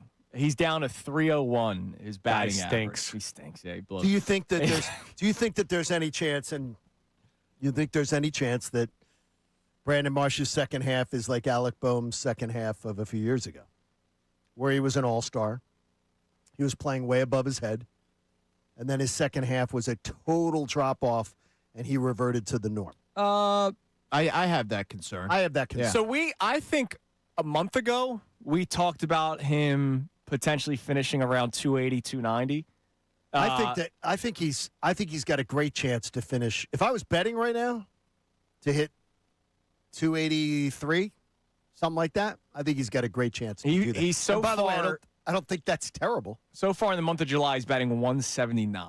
Yeah. Now, again, the guy hit 315 in June. He hit 333 in May. He hit 286 in April. Correct. He's probably going to be around that 280 to 300 range because he's having that good of a season. But he's plummeted a little bit recently. A little bit, but I kind of have him pegged for 285, 290 range. Yeah, and I think that's fair. And you would take that from Brandon Marsh any day. How about this? I would bet the under 285. Okay. On a betting market, I would bet under 285. But All right. but I'm not ripping him for that. I would just bet that he's played a little over his head, more than a little over his head. All right, here's one more for you. The Phillies have 5 guys with double-digit home runs. It's Okay. Schwarber, Harper, Marsh, Bohm, and Turner. Do they have, of the guys that are below 10 right now, do any of them reach 12? All right, so I'm not asking for much. Real Muto's at 7. Does he reach 12 home runs? Bryson Stott's at 7. Do either of them hit 5 home runs from now until the end of the season? Both of them 65 do. games. Both of them do. I'll say JT will. I think both of them will. Okay. I think one of them. I don't think they both get there. Yeah. I believe both of them will. Man, this team's top heavy. It's unbelievable how Yeah, top it's heavy bad. this baseball. Thank God for what Brandon Marsh has done this year. Because if not, I don't know where this team's at. If he has not produced the way that he's produced, I don't know where they'd be. Yeah, he's been a huge part of why they've kept afloat. Yeah, I mean, all-star starter. It's been absolutely amazing. Yeah.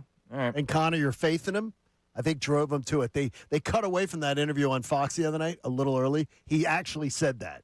He gave all the credit to No, Connor he said Thomas. that, certain people he wanted to thank, and they cut away early. And then he said there's certain people like Andrew Salciunas who've never believed in me. That's you all go. right. I don't need any credit. I just love that he's having that Yeah, opportunity. you don't deserve any credit. All right, coming up Maybe next, a little. we'll reset today's topics, but also today is the last position group that dropped with the scout poll. Top 10 coaches, by position, coaches, scouts, executives. We weren't going to make much of a deal of safety because we all know that the Eagles don't have a top 10 safety. Do they have at least a also received vote? Did Reed Blankenship reach it? Is Reed Blankenship a top 10 safety? We'll go through it coming up next. We'll also go every position just to let everybody know where people fell. And you weren't in yesterday, obviously. Devontae Smith, did you hear his ranking? I did, because I listened to your show. We'll get your thoughts on that coming up next. It's Kincade Salciunas 97.5, The Fanatic. All right, let's talk about that FanDuel Sportsbook app, shall we? On the biggest stage of the world, FanDuel, in partnership with Valley Forge, is changing the game. Sometimes, when your player gets subbed off, your bet goes with them. Well, it's sometimes for a reason, because that doesn't happen anymore with FanDuel. They have the FanDuel Super Sub. If your player's subbed out, your bet stays in. Now, there's only one game left. World Cup, there's 2. There's a third-place game. It's up to you to decide if you care about that. So there's 2 matches left, the third-place game and the championship game. And what you can do is make a bet. And if your player gets subbed off, you might say, damn it, my bet is over. Well, not anymore. The bet continues with the substitute that goes in there, so you're in it until the final whistle. And for some of us non-super soccer fans out there, this is a great reason to bet with FanDuel, to have more of a reason to continue watching these soccer games. Just visit FanDuel.com/local to get started now. That's FanDuel.com/local. Let there be goals this summer on FanDuel. You got to be 21 plus and present in Pennsylvania. Gambling problem? Call 1-800-GAMBLER. Now on 97.5 The Fanatic Sports Update. Phils face the Mets. I'm Connor Thomas. The Phillies are back on their grind. The All-Star break is officially over today for them, and they start a series with the Mets at Citizens Bank Park. First pitch of Game 1 is tonight at 7 p.m. National game, so it's on ESPN tonight on the TV side. Aaron Nola faces Christian Scott in the pitching matchup.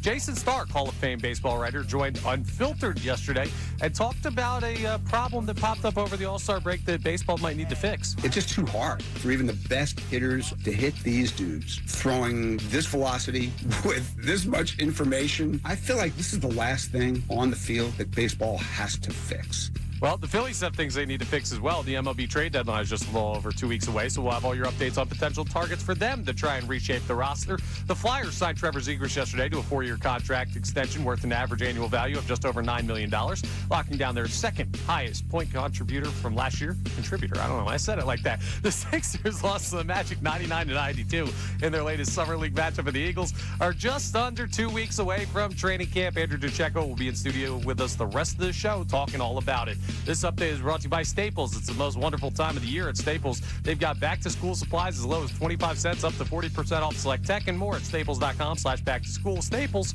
that was easy. I'm Connor Thomas on the home of the Sixers, Flyers, and Union, 97.5 The Fanatic and the Fanatic app. Unfiltered with Ricky Bowe and Bill Collar.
Major League Baseball are within 4 games of a playoff spot. Because of all this, there might not be a rich cupboard of players to try to target. Not just thinking about the Phillies prospects and what they don't really have to give up. There might not be many players available. I don't think it's going to be a robust trade deadline. I would say the value of saying you're a playoff team matters. The value of selling to a fan base, you're in the tournament. You're in a wild card series. Imagine if you're thirsty. You're thirsty to be, you're an NFL franchise that doesn't, you're not the Eagles, and your team makes the playoffs. It's a big deal. A playoff game week's a big deal. Yeah. Now in baseball, you get a playoff series. You get a 3-game series. But that last wild card has one. There are some teams that might be really young, that might make a push, might make a trade for a marginal player to try to put them to that next step forward, but they might overpay. Because the market is not robust, it might be an overpay for like almost anybody at this point. I would agree. Now back to the show. That's one of the things we've been talking about today. A lot of Phillies discussion, preferences of style of play, and LeBron watch as we continue to count down to maybe today. Listen to Middays with Marks. Make sure you're listening to Unfiltered today because it very well could happen today at the Fanatics Fest. It could be. It's going to be a big time today. By the way, John Marks and Maddie Cord and I will be out today at Parks Casino this afternoon, 5:30 to 7:30, for a little fun at Parks Racing. This is how you. So this is how you, yeah. So I will be, I'm going to go hit the $10 BJ table, though. Nice. Beforehand. Second time in a week. Beforehand. Believe me, I'm doing that. Thank God we got Dr. Adon Appel on the team at Iron Mountain Men's Health to help out. I'm going to really be all over that. So you're talking about blackjack. That's right. You're the only person that texts blackjack and BJ. The $10 BJ table. So I will be there and then hanging out with John Marks and Matt Cord. I mean, hey, it's going to be a fun time. We're going to have a good time out there. Come out to Parks Racing today, 5:30, 7:30. It's sort of like the Summer Fest. We're going to have a good time. That's awesome. The funniest part is he didn't even realize why I said the what table? No, because the thing is, when his response, and you said it's your response, my thought of it was you were more shocked because I'm so entrenched in blackjack culture that you were like, what? I said you have to pay more for that. And I said you do because my reaction would have been the same. Huh? Like a $10 table. I was like shocked. You're where? Yeah. Well, even when Ray right. came over, he was like, a $10 table in today's America? Yeah. That's what Ray said. He goes, $10 table, today's America? That's crazy. Only in America. They'll be at Parks Casino today. We're going to have one, so it's going to be good. That's good work. All right, so the final executive coach scout poll comes out for the top 10 players by position. And, Andrew, I know you're not locked into these as much as we are because you try to avoid lists and formulate my own thoughts. And you're smart to do that.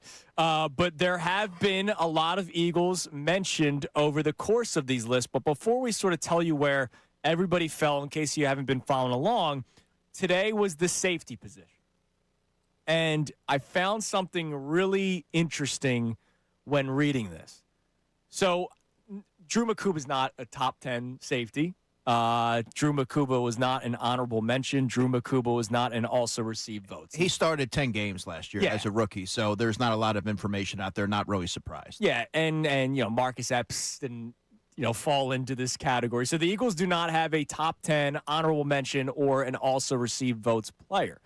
But what I found really interesting is Reed Blankenship's name did not pop up on this either. Are you shocked by that? I'm not. A top 10 not. safety? No. He didn't fall in 11, 12, 13, 14, 15, 16, 17, 18, 19, 20, 21, All right, I'm 22, shocked. 23, Okay, I'm 24, shocked. 25, I'm 26, shocked. 27. There are 28 safeties on I'm this. shocked. 10, the top 10, the honorable mention, and then the also received votes. I'm So shocked. he is not a top 28 safety in the National Football League. And I was okay with them not re-signing him. I was surprised when he didn't get $10 million. I was like, oh, wow, the Eagles couldn't have given the kid $8 million to stay here. Like he has been a part, the leadership. I know you know all about that, Big Andrew. time. The way, his connection with Cooper DeJean and all that kind of stuff. Like Reed Blankenship made himself a home in Philadelphia. And when he only got $8 million from Houston, I was like, wow, they must not have wanted him, I guess. I don't know. And then here comes out the list. He's not a top 28 safety in the National Football League. Your reaction?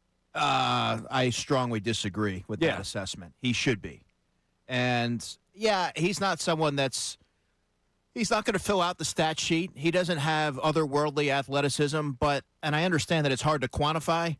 He's someone who is always in the right place at the right time. He's assignment sound. He's incredibly intelligent and consistent. So the fact that he's not on there, I don't know. I find that to be pretty curious, and I don't agree with it. Does the league not, because he's an undrafted guy, maybe the league just, I don't know. Reed Blankenship's not really a household name outside of Philadelphia. So who are the players who were in the top 10? So, you're not going to be surprised by him. Kyle Hamilton, 1. Derwin James, who got paid this offseason, at 2. Xavier McKinney at 3. Brian Branch with the Lions, 4. Jesse Bates. Nick Emanwari, who I know you like a lot. Yeah. Antoine Winfield Jr., Budda Baker, Kirby Joseph, and Kalen Bullock, also of the Houston Texans. So, none of those names are shocking. No, they all belong. And he's not a top 10 safety, but could he be a top 27 safety in the National Football League? Probably. Yeah, I think that's a glaring omission. He was a part of the best defense in the National Football League one of the best defenses back-to-back seasons, including a team that won the Super Bowl. I'm even as the number one Reed Blankenship critic in the city, I'm shocked that he's not popping up on this. He was the glue. I'm not saying he was the best player, certainly Right. not, but he was the glue of that Eagles secondary, almost like a traffic cop back there. And I don't think enough was made about how he sort of was a steadying presence when playing next to a rookie. And then, that he has to take that into account. He's not able to open things up fully when you have a player next to you that you're trying to make sure he's assignment sound and knows what his responsibilities are. You saw both of their play, Drew Makuba and Reed Blankenship. Yeah. They were able to kind of roam a little bit more freely once Makuba started to get his feet under him. And I think Reed deserves some credit for bringing him along on the back end. In case you're wondering, communicating and all here that. are the also receiving votes guys. Okay. Minka Fitzpatrick, Jalen Ramsey, now that he's transitioned to safety, Kevin Byard, Brian Cook, Hufanga, Brandon Watch your Jones, language. Julian Love, Javon Holland, Quentin Lake, Amani Hooker, Jalen Thompson, Antonio Johnson.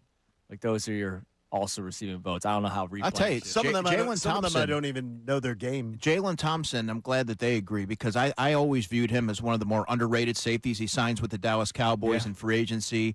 If Christian Parker's interested in you, you have certain intangibles, you have certain qualities that he values. And I think that that's a player that it was good to see him get some recognition. No Nick Cross on that list? No, he did not pop up on this list. Wow, No. that's another underrated signing. That was by the Commanders. Yeah. I think those are the two best safeties in the NFC East going into the 2026 Well, especially now the Eagles have very little at that position.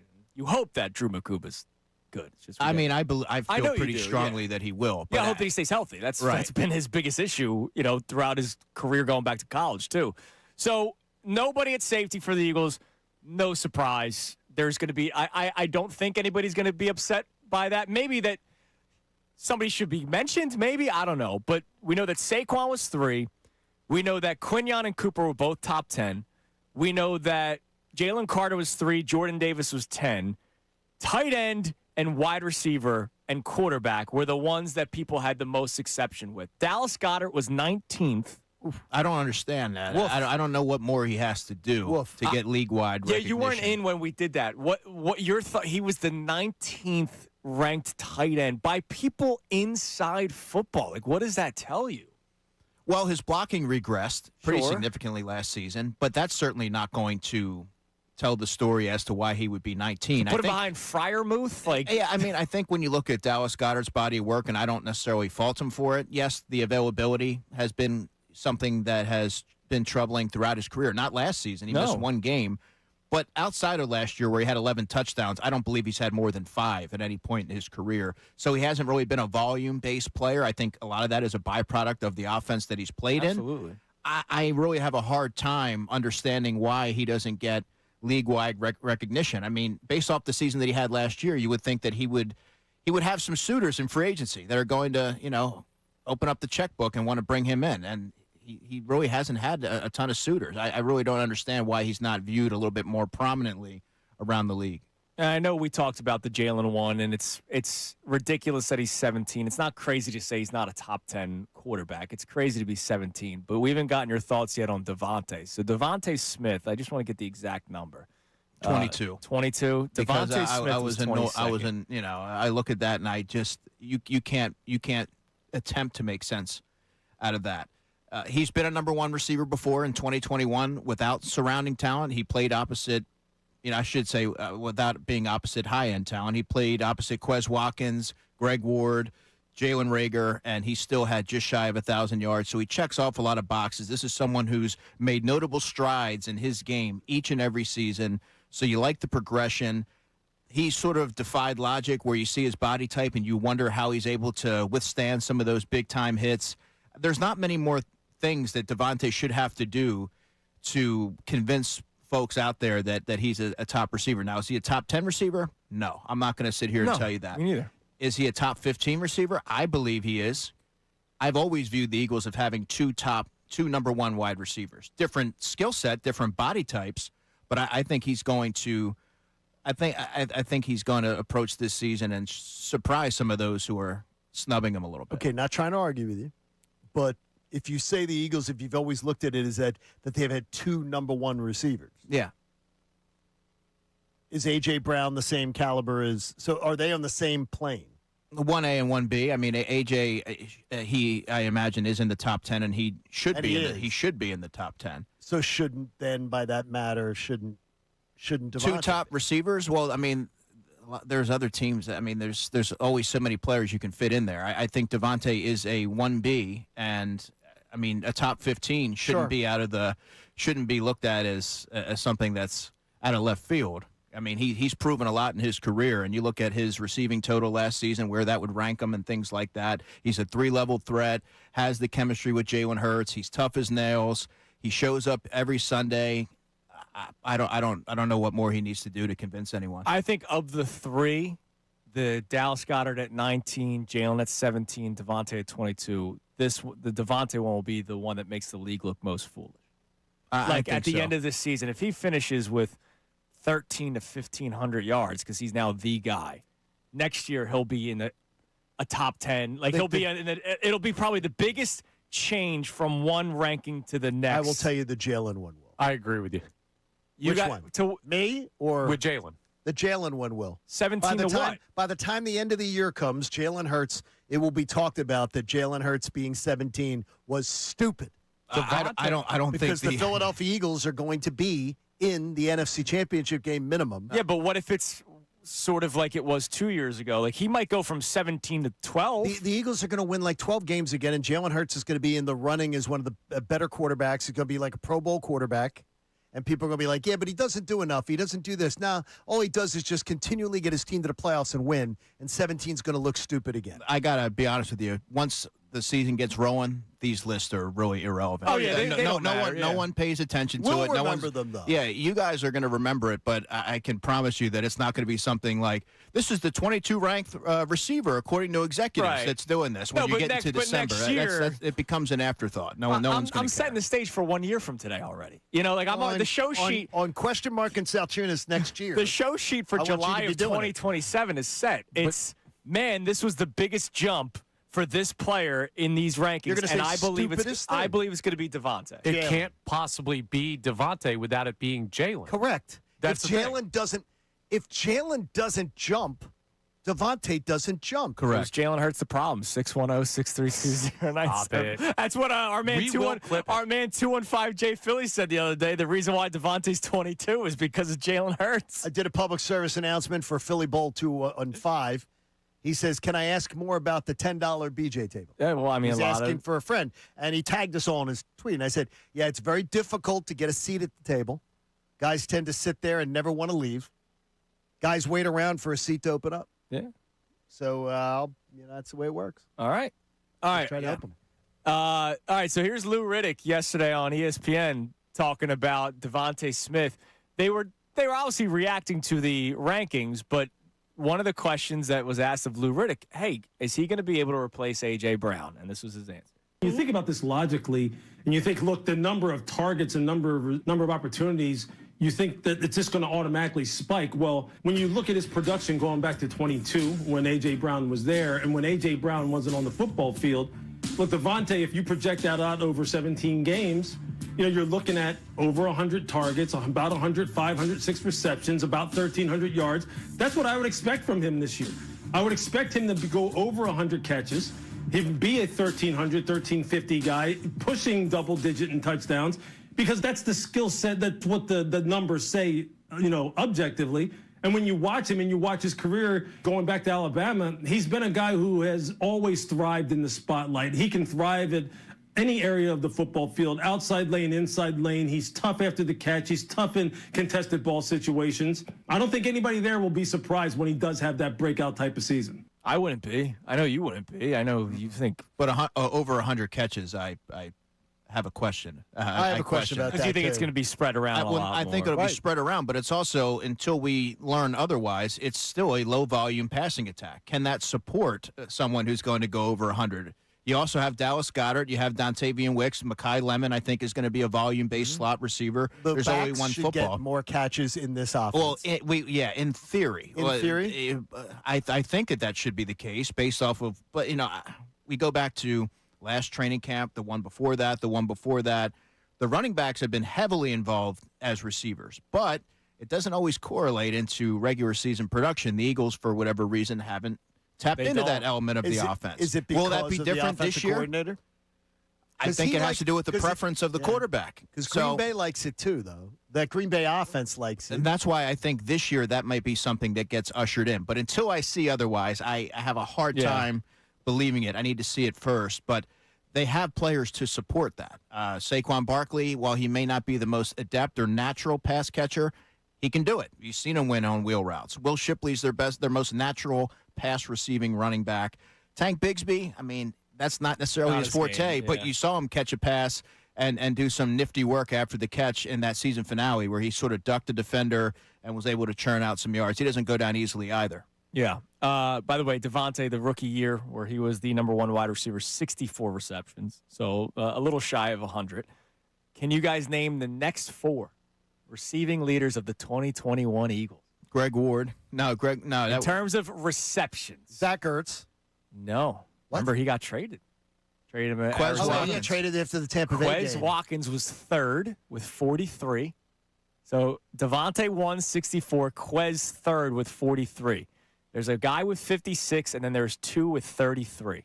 Are we doing just wide Goddard, receivers? Goddard had 56. No, not just receivers. Yeah, Dallas Goddard had 56. So who were fourth and fifth?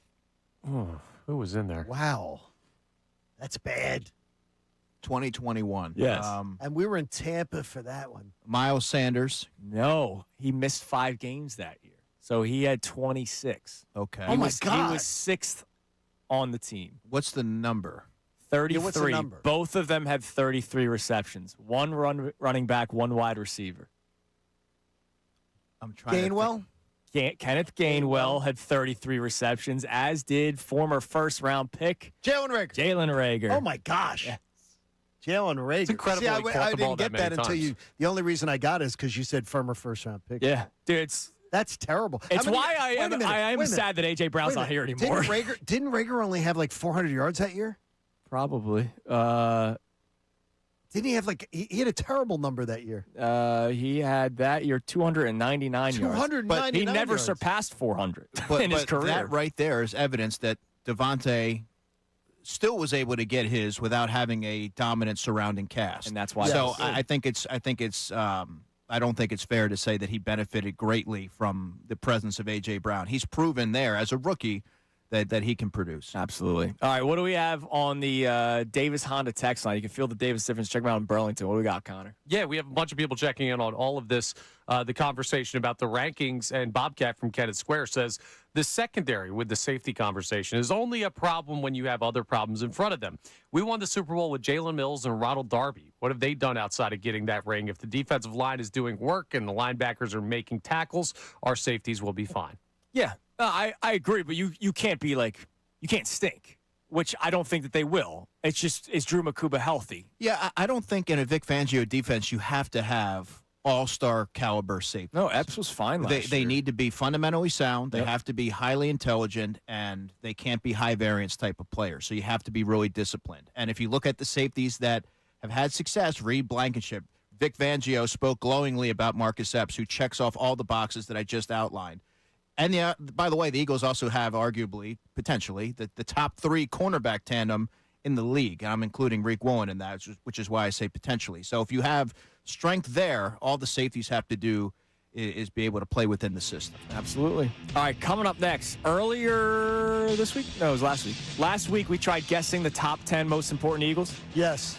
They're down to the top 5. Well, so should have we them, know right? who the 5 are. Jake Elliott and who else? We know who the 5 will be. We'll try to rank them ourselves. Do we agree with the top 5 players that are being mentioned by Dave Zangaro? Also, a crazy, what are the odds story about the FIFA World Cup final? Surprised it has not been in headlines, Connor. Kind of disappointed. in Connor you. had a lot of great stories in headlines. He has, but this one's nuts. Don't get on Connor's I've also back. known about this one for a while. Connor but it has agreed with hit me twice national today. stage recently. Well, it's big now, especially now that we know who the final is. We'll tell you what next. Kincade Salciunas, 97.5, The Fanatic. All right, we'll go right to the update. Now on 97.5 The Fanatic Sports Update. The Phillies back in action. The All-Star break is over. I'm Connor Thomas, and baseball's back to the grind. And the Phils start a series with the Mets at the bank. First pitch of Game 1 is tonight at 7 p.m. on ESPN. Aaron Nola faces off against Christian Scott, the pitching matchup in this one. Jason Stark joined Unfiltered yesterday, talked about a big trade deadline name that the Phils, well, we've been hearing about for years. But is Mike Trout actually interested in being in Philadelphia? Mike is in this comfort zone where he really likes where he is and what he means to that franchise. And if they came to him and said, we got a deal to send you to Philadelphia, it'd be interesting. The MLB trade deadline is just over 2 weeks away. We'll have all of your updates on potential trade targets for the Phils. Flyers signed Trevor Zegras yesterday to a 4-year contract extension worth an AAV of just over $9 million. So now they've got their second highest point contributor from last year locked down for the next 4 seasons. The Sixers lost to the Magic 99-92 in their latest Summer League matchup. And the Eagles are under 2 weeks from training camp Football is getting ready to ramp up, and that's why Andrew DeCecco is in studio with us till the end of the show. This update is brought to you by the Empire State Building. Immerse yourself in an authentic New York experience at the Empire State Building Observation Deck. Get your tickets at empirestatebuilding.com/radio. Open daily. Reservations required. I'm Connor Thomas on the home of the Sixers, Flyers, and Union. 97.5 The Fanatic and the Fanatic app.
remarks. Now more of Kincade and Salciunas. 97.5 The Fanatic and the Fanatic app. The final hour of Kincade and Salciunas is presented to you by The Bagster. It's a dumpster in a bag. You can get yours today at Home Depot and Lowe's. You need details? Go to Bagster.com. All right, it is 9:30 here on Kincade and Salciunas 97.5 The Fanatic. Wild story in the world of soccer.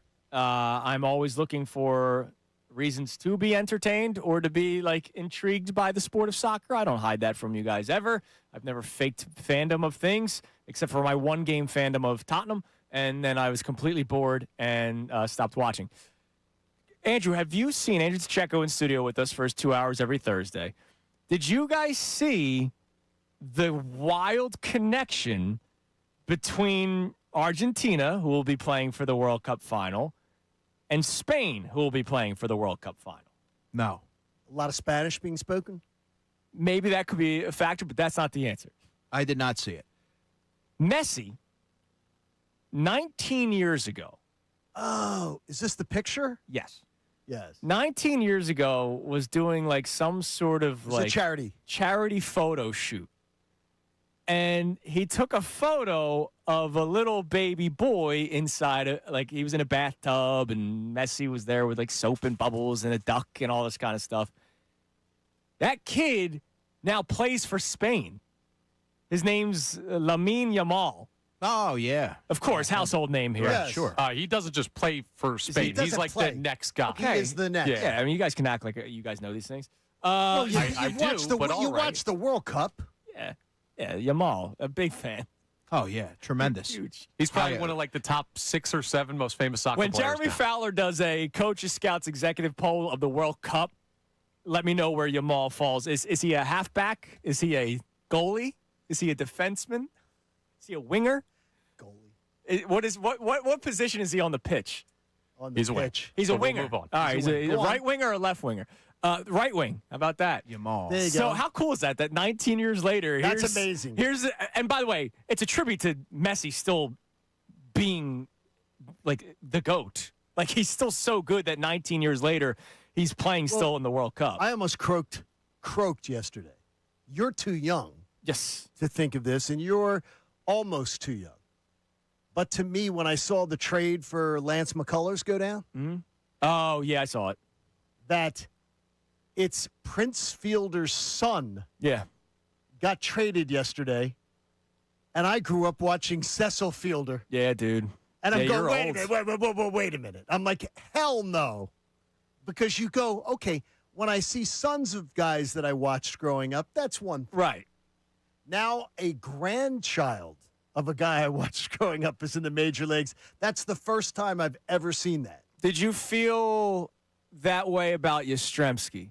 No, because I didn't really watch. Yastrzemski was an old player when I was a little kid. All right. Yaz was an old player when I was a little kid. Trying to think who other grandkids, because that is crazy. No, but this one is This is now really. this is the third lineage of fielders in And Prince Major Fielder, League Baseball. of course, always was what fascinated me because he was the fat vegan. What about Arch Manning?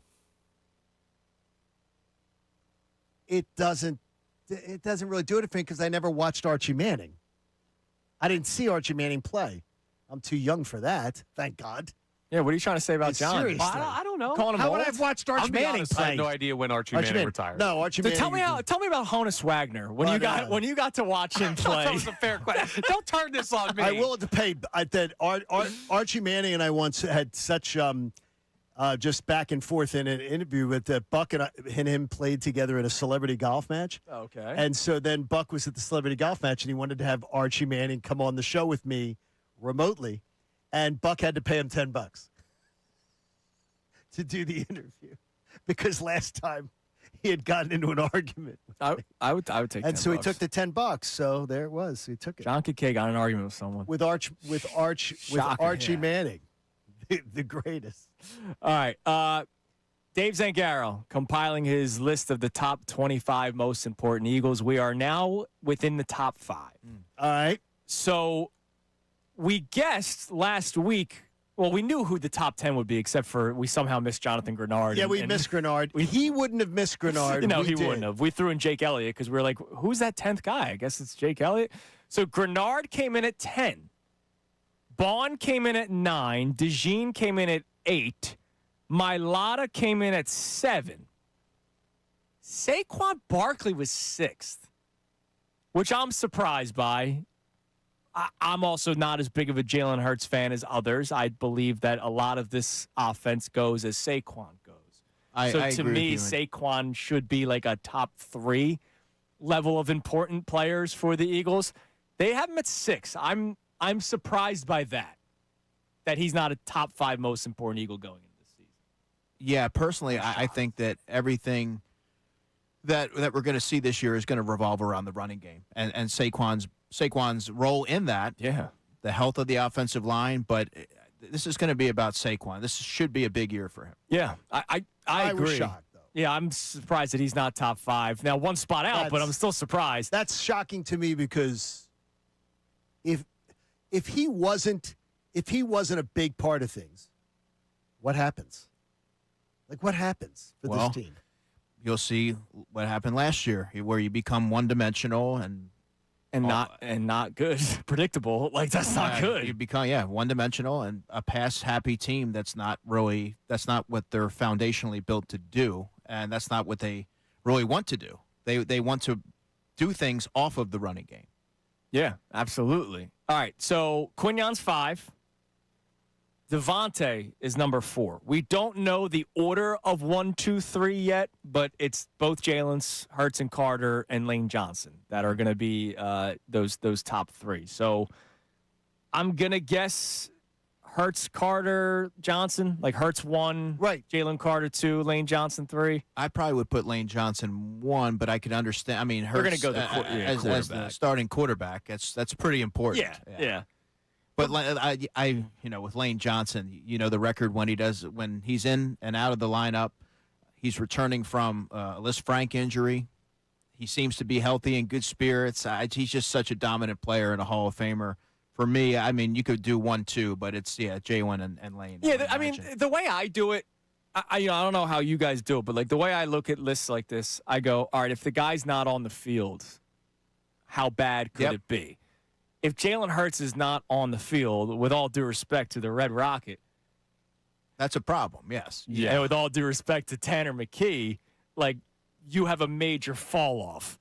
If Lane Johnson's not on the field, we literally know that the win-loss record. Like, they're bad without Lane Johnson on the field. Yeah. Jalen Carter, if you lose Jalen Carter, you could get by. Yeah, you have Jordan Davis, Moro Jomo, who I think is still a little bit underrated from a broader perspective, and they like Byron Young.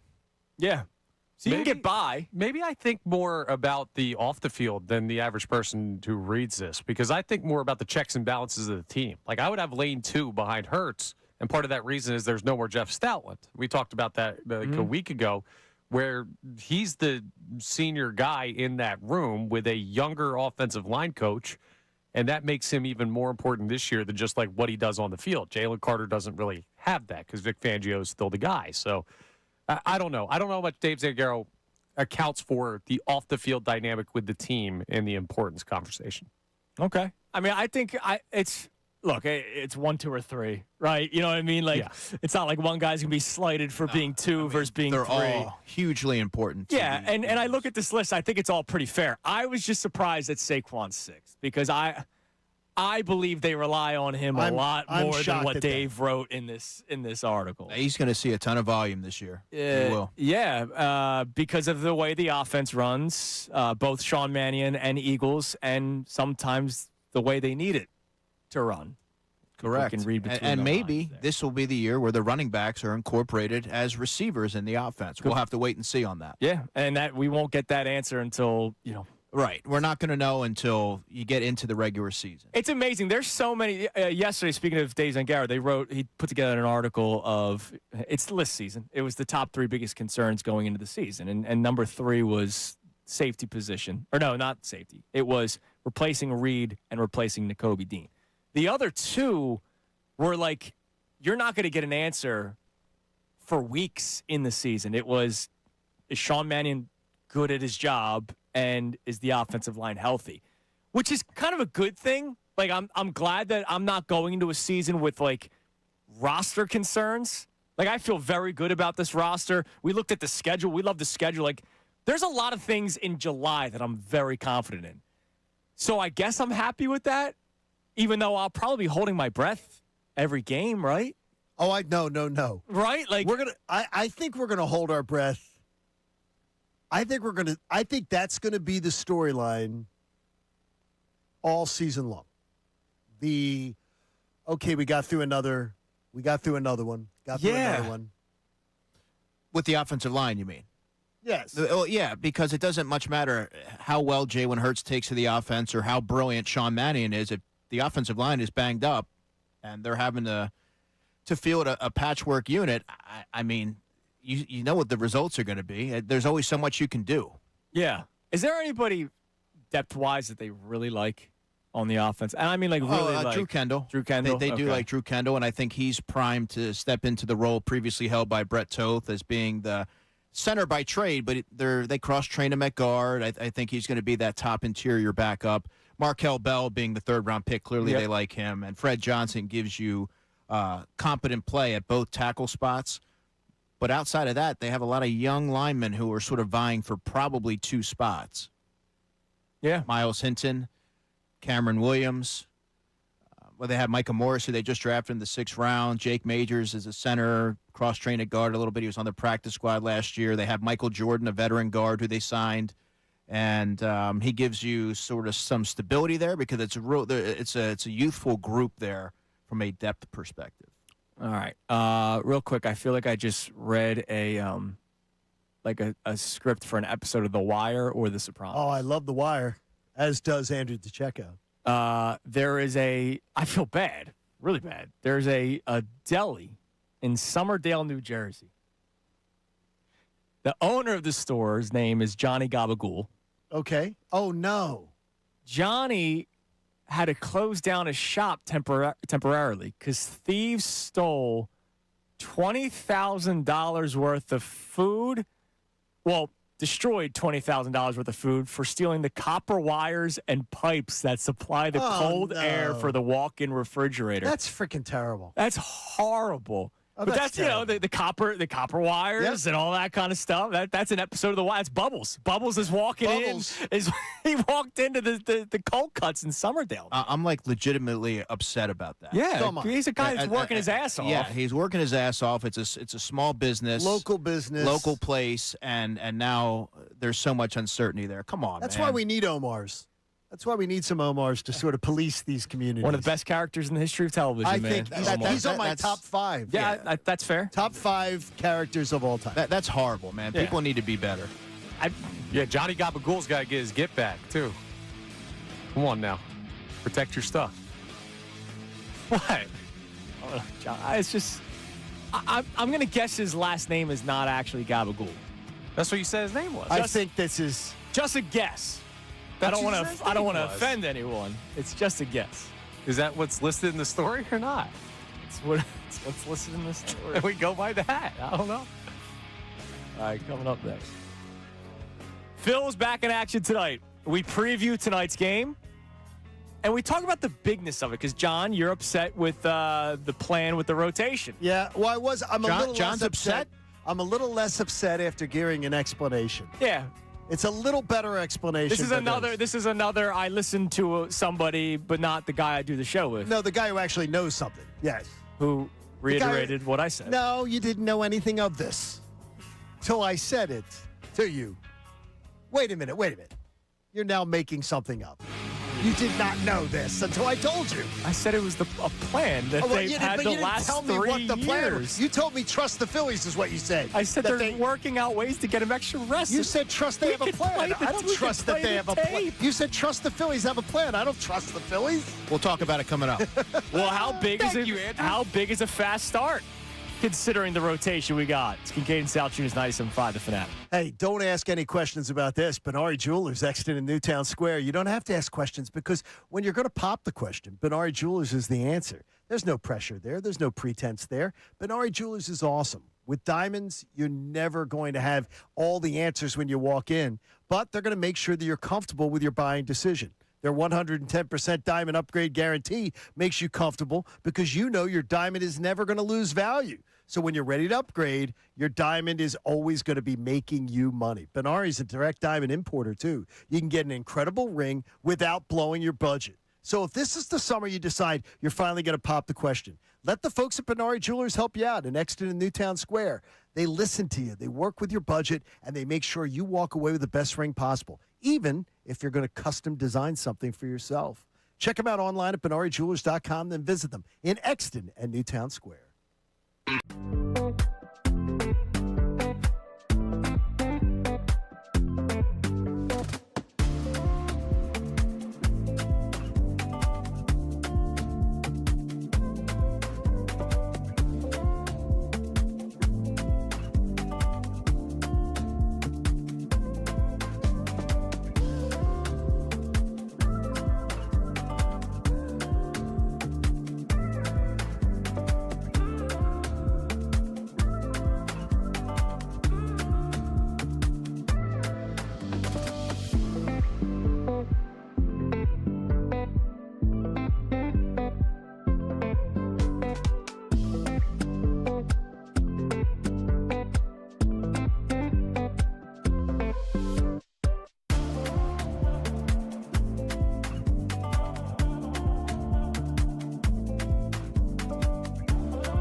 Middays with Marks comes your way at 10 o'clock. Johnny Marks back in the midday seat after he did Unfiltered with Bill Colarulo yesterday. Did he?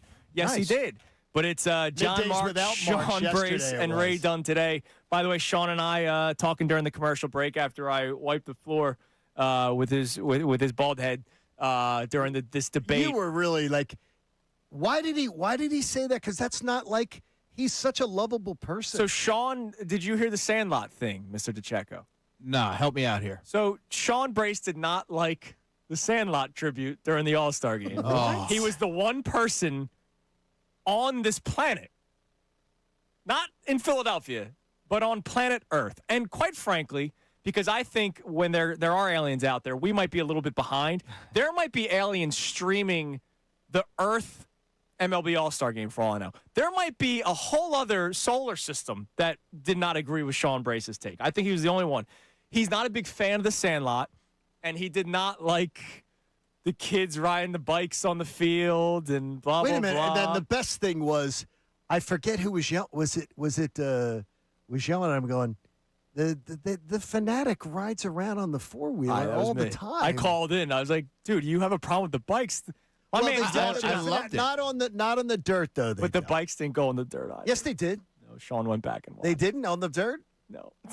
I mean, I didn't understand. He goes, to make matters worse, I watched the full video again, and they never went on the dirt, and that was one of his issues. I don't understand, too, why, but I did understand one point of Sean's.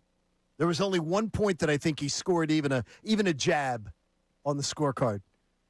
Why did only one of the kids play catch? He was the only smart one. Well, here's why. Freddie Freeman has a ball in his hand because they're doing the warm-ups in between innings. Why did they not think of that? That's their fault. Dumb Well, kids. Miz had a ball, but he was showing the fastball grip so that kid can learn how to throw 104. So It's they all about all the grip. did stuff. Mizorowski was showing grip. Trout the kid was swinging about, almost took Trout's head off. I thought he was trying to hit him. Like almost, it looked like he did try to hit him. Marsh, so I saw something from left field where we were at. I saw Marsh trying to get the attention of the bullpen to toss him a ball. He was like doing this. Yes. But because everyone was watching the video, nobody saw it, so that poor kid didn't get one. But they all got autographs. Every player signed an autograph with the It was so kid. awesome. It was a great moment. And Tremendous Sean Brace didn't like it.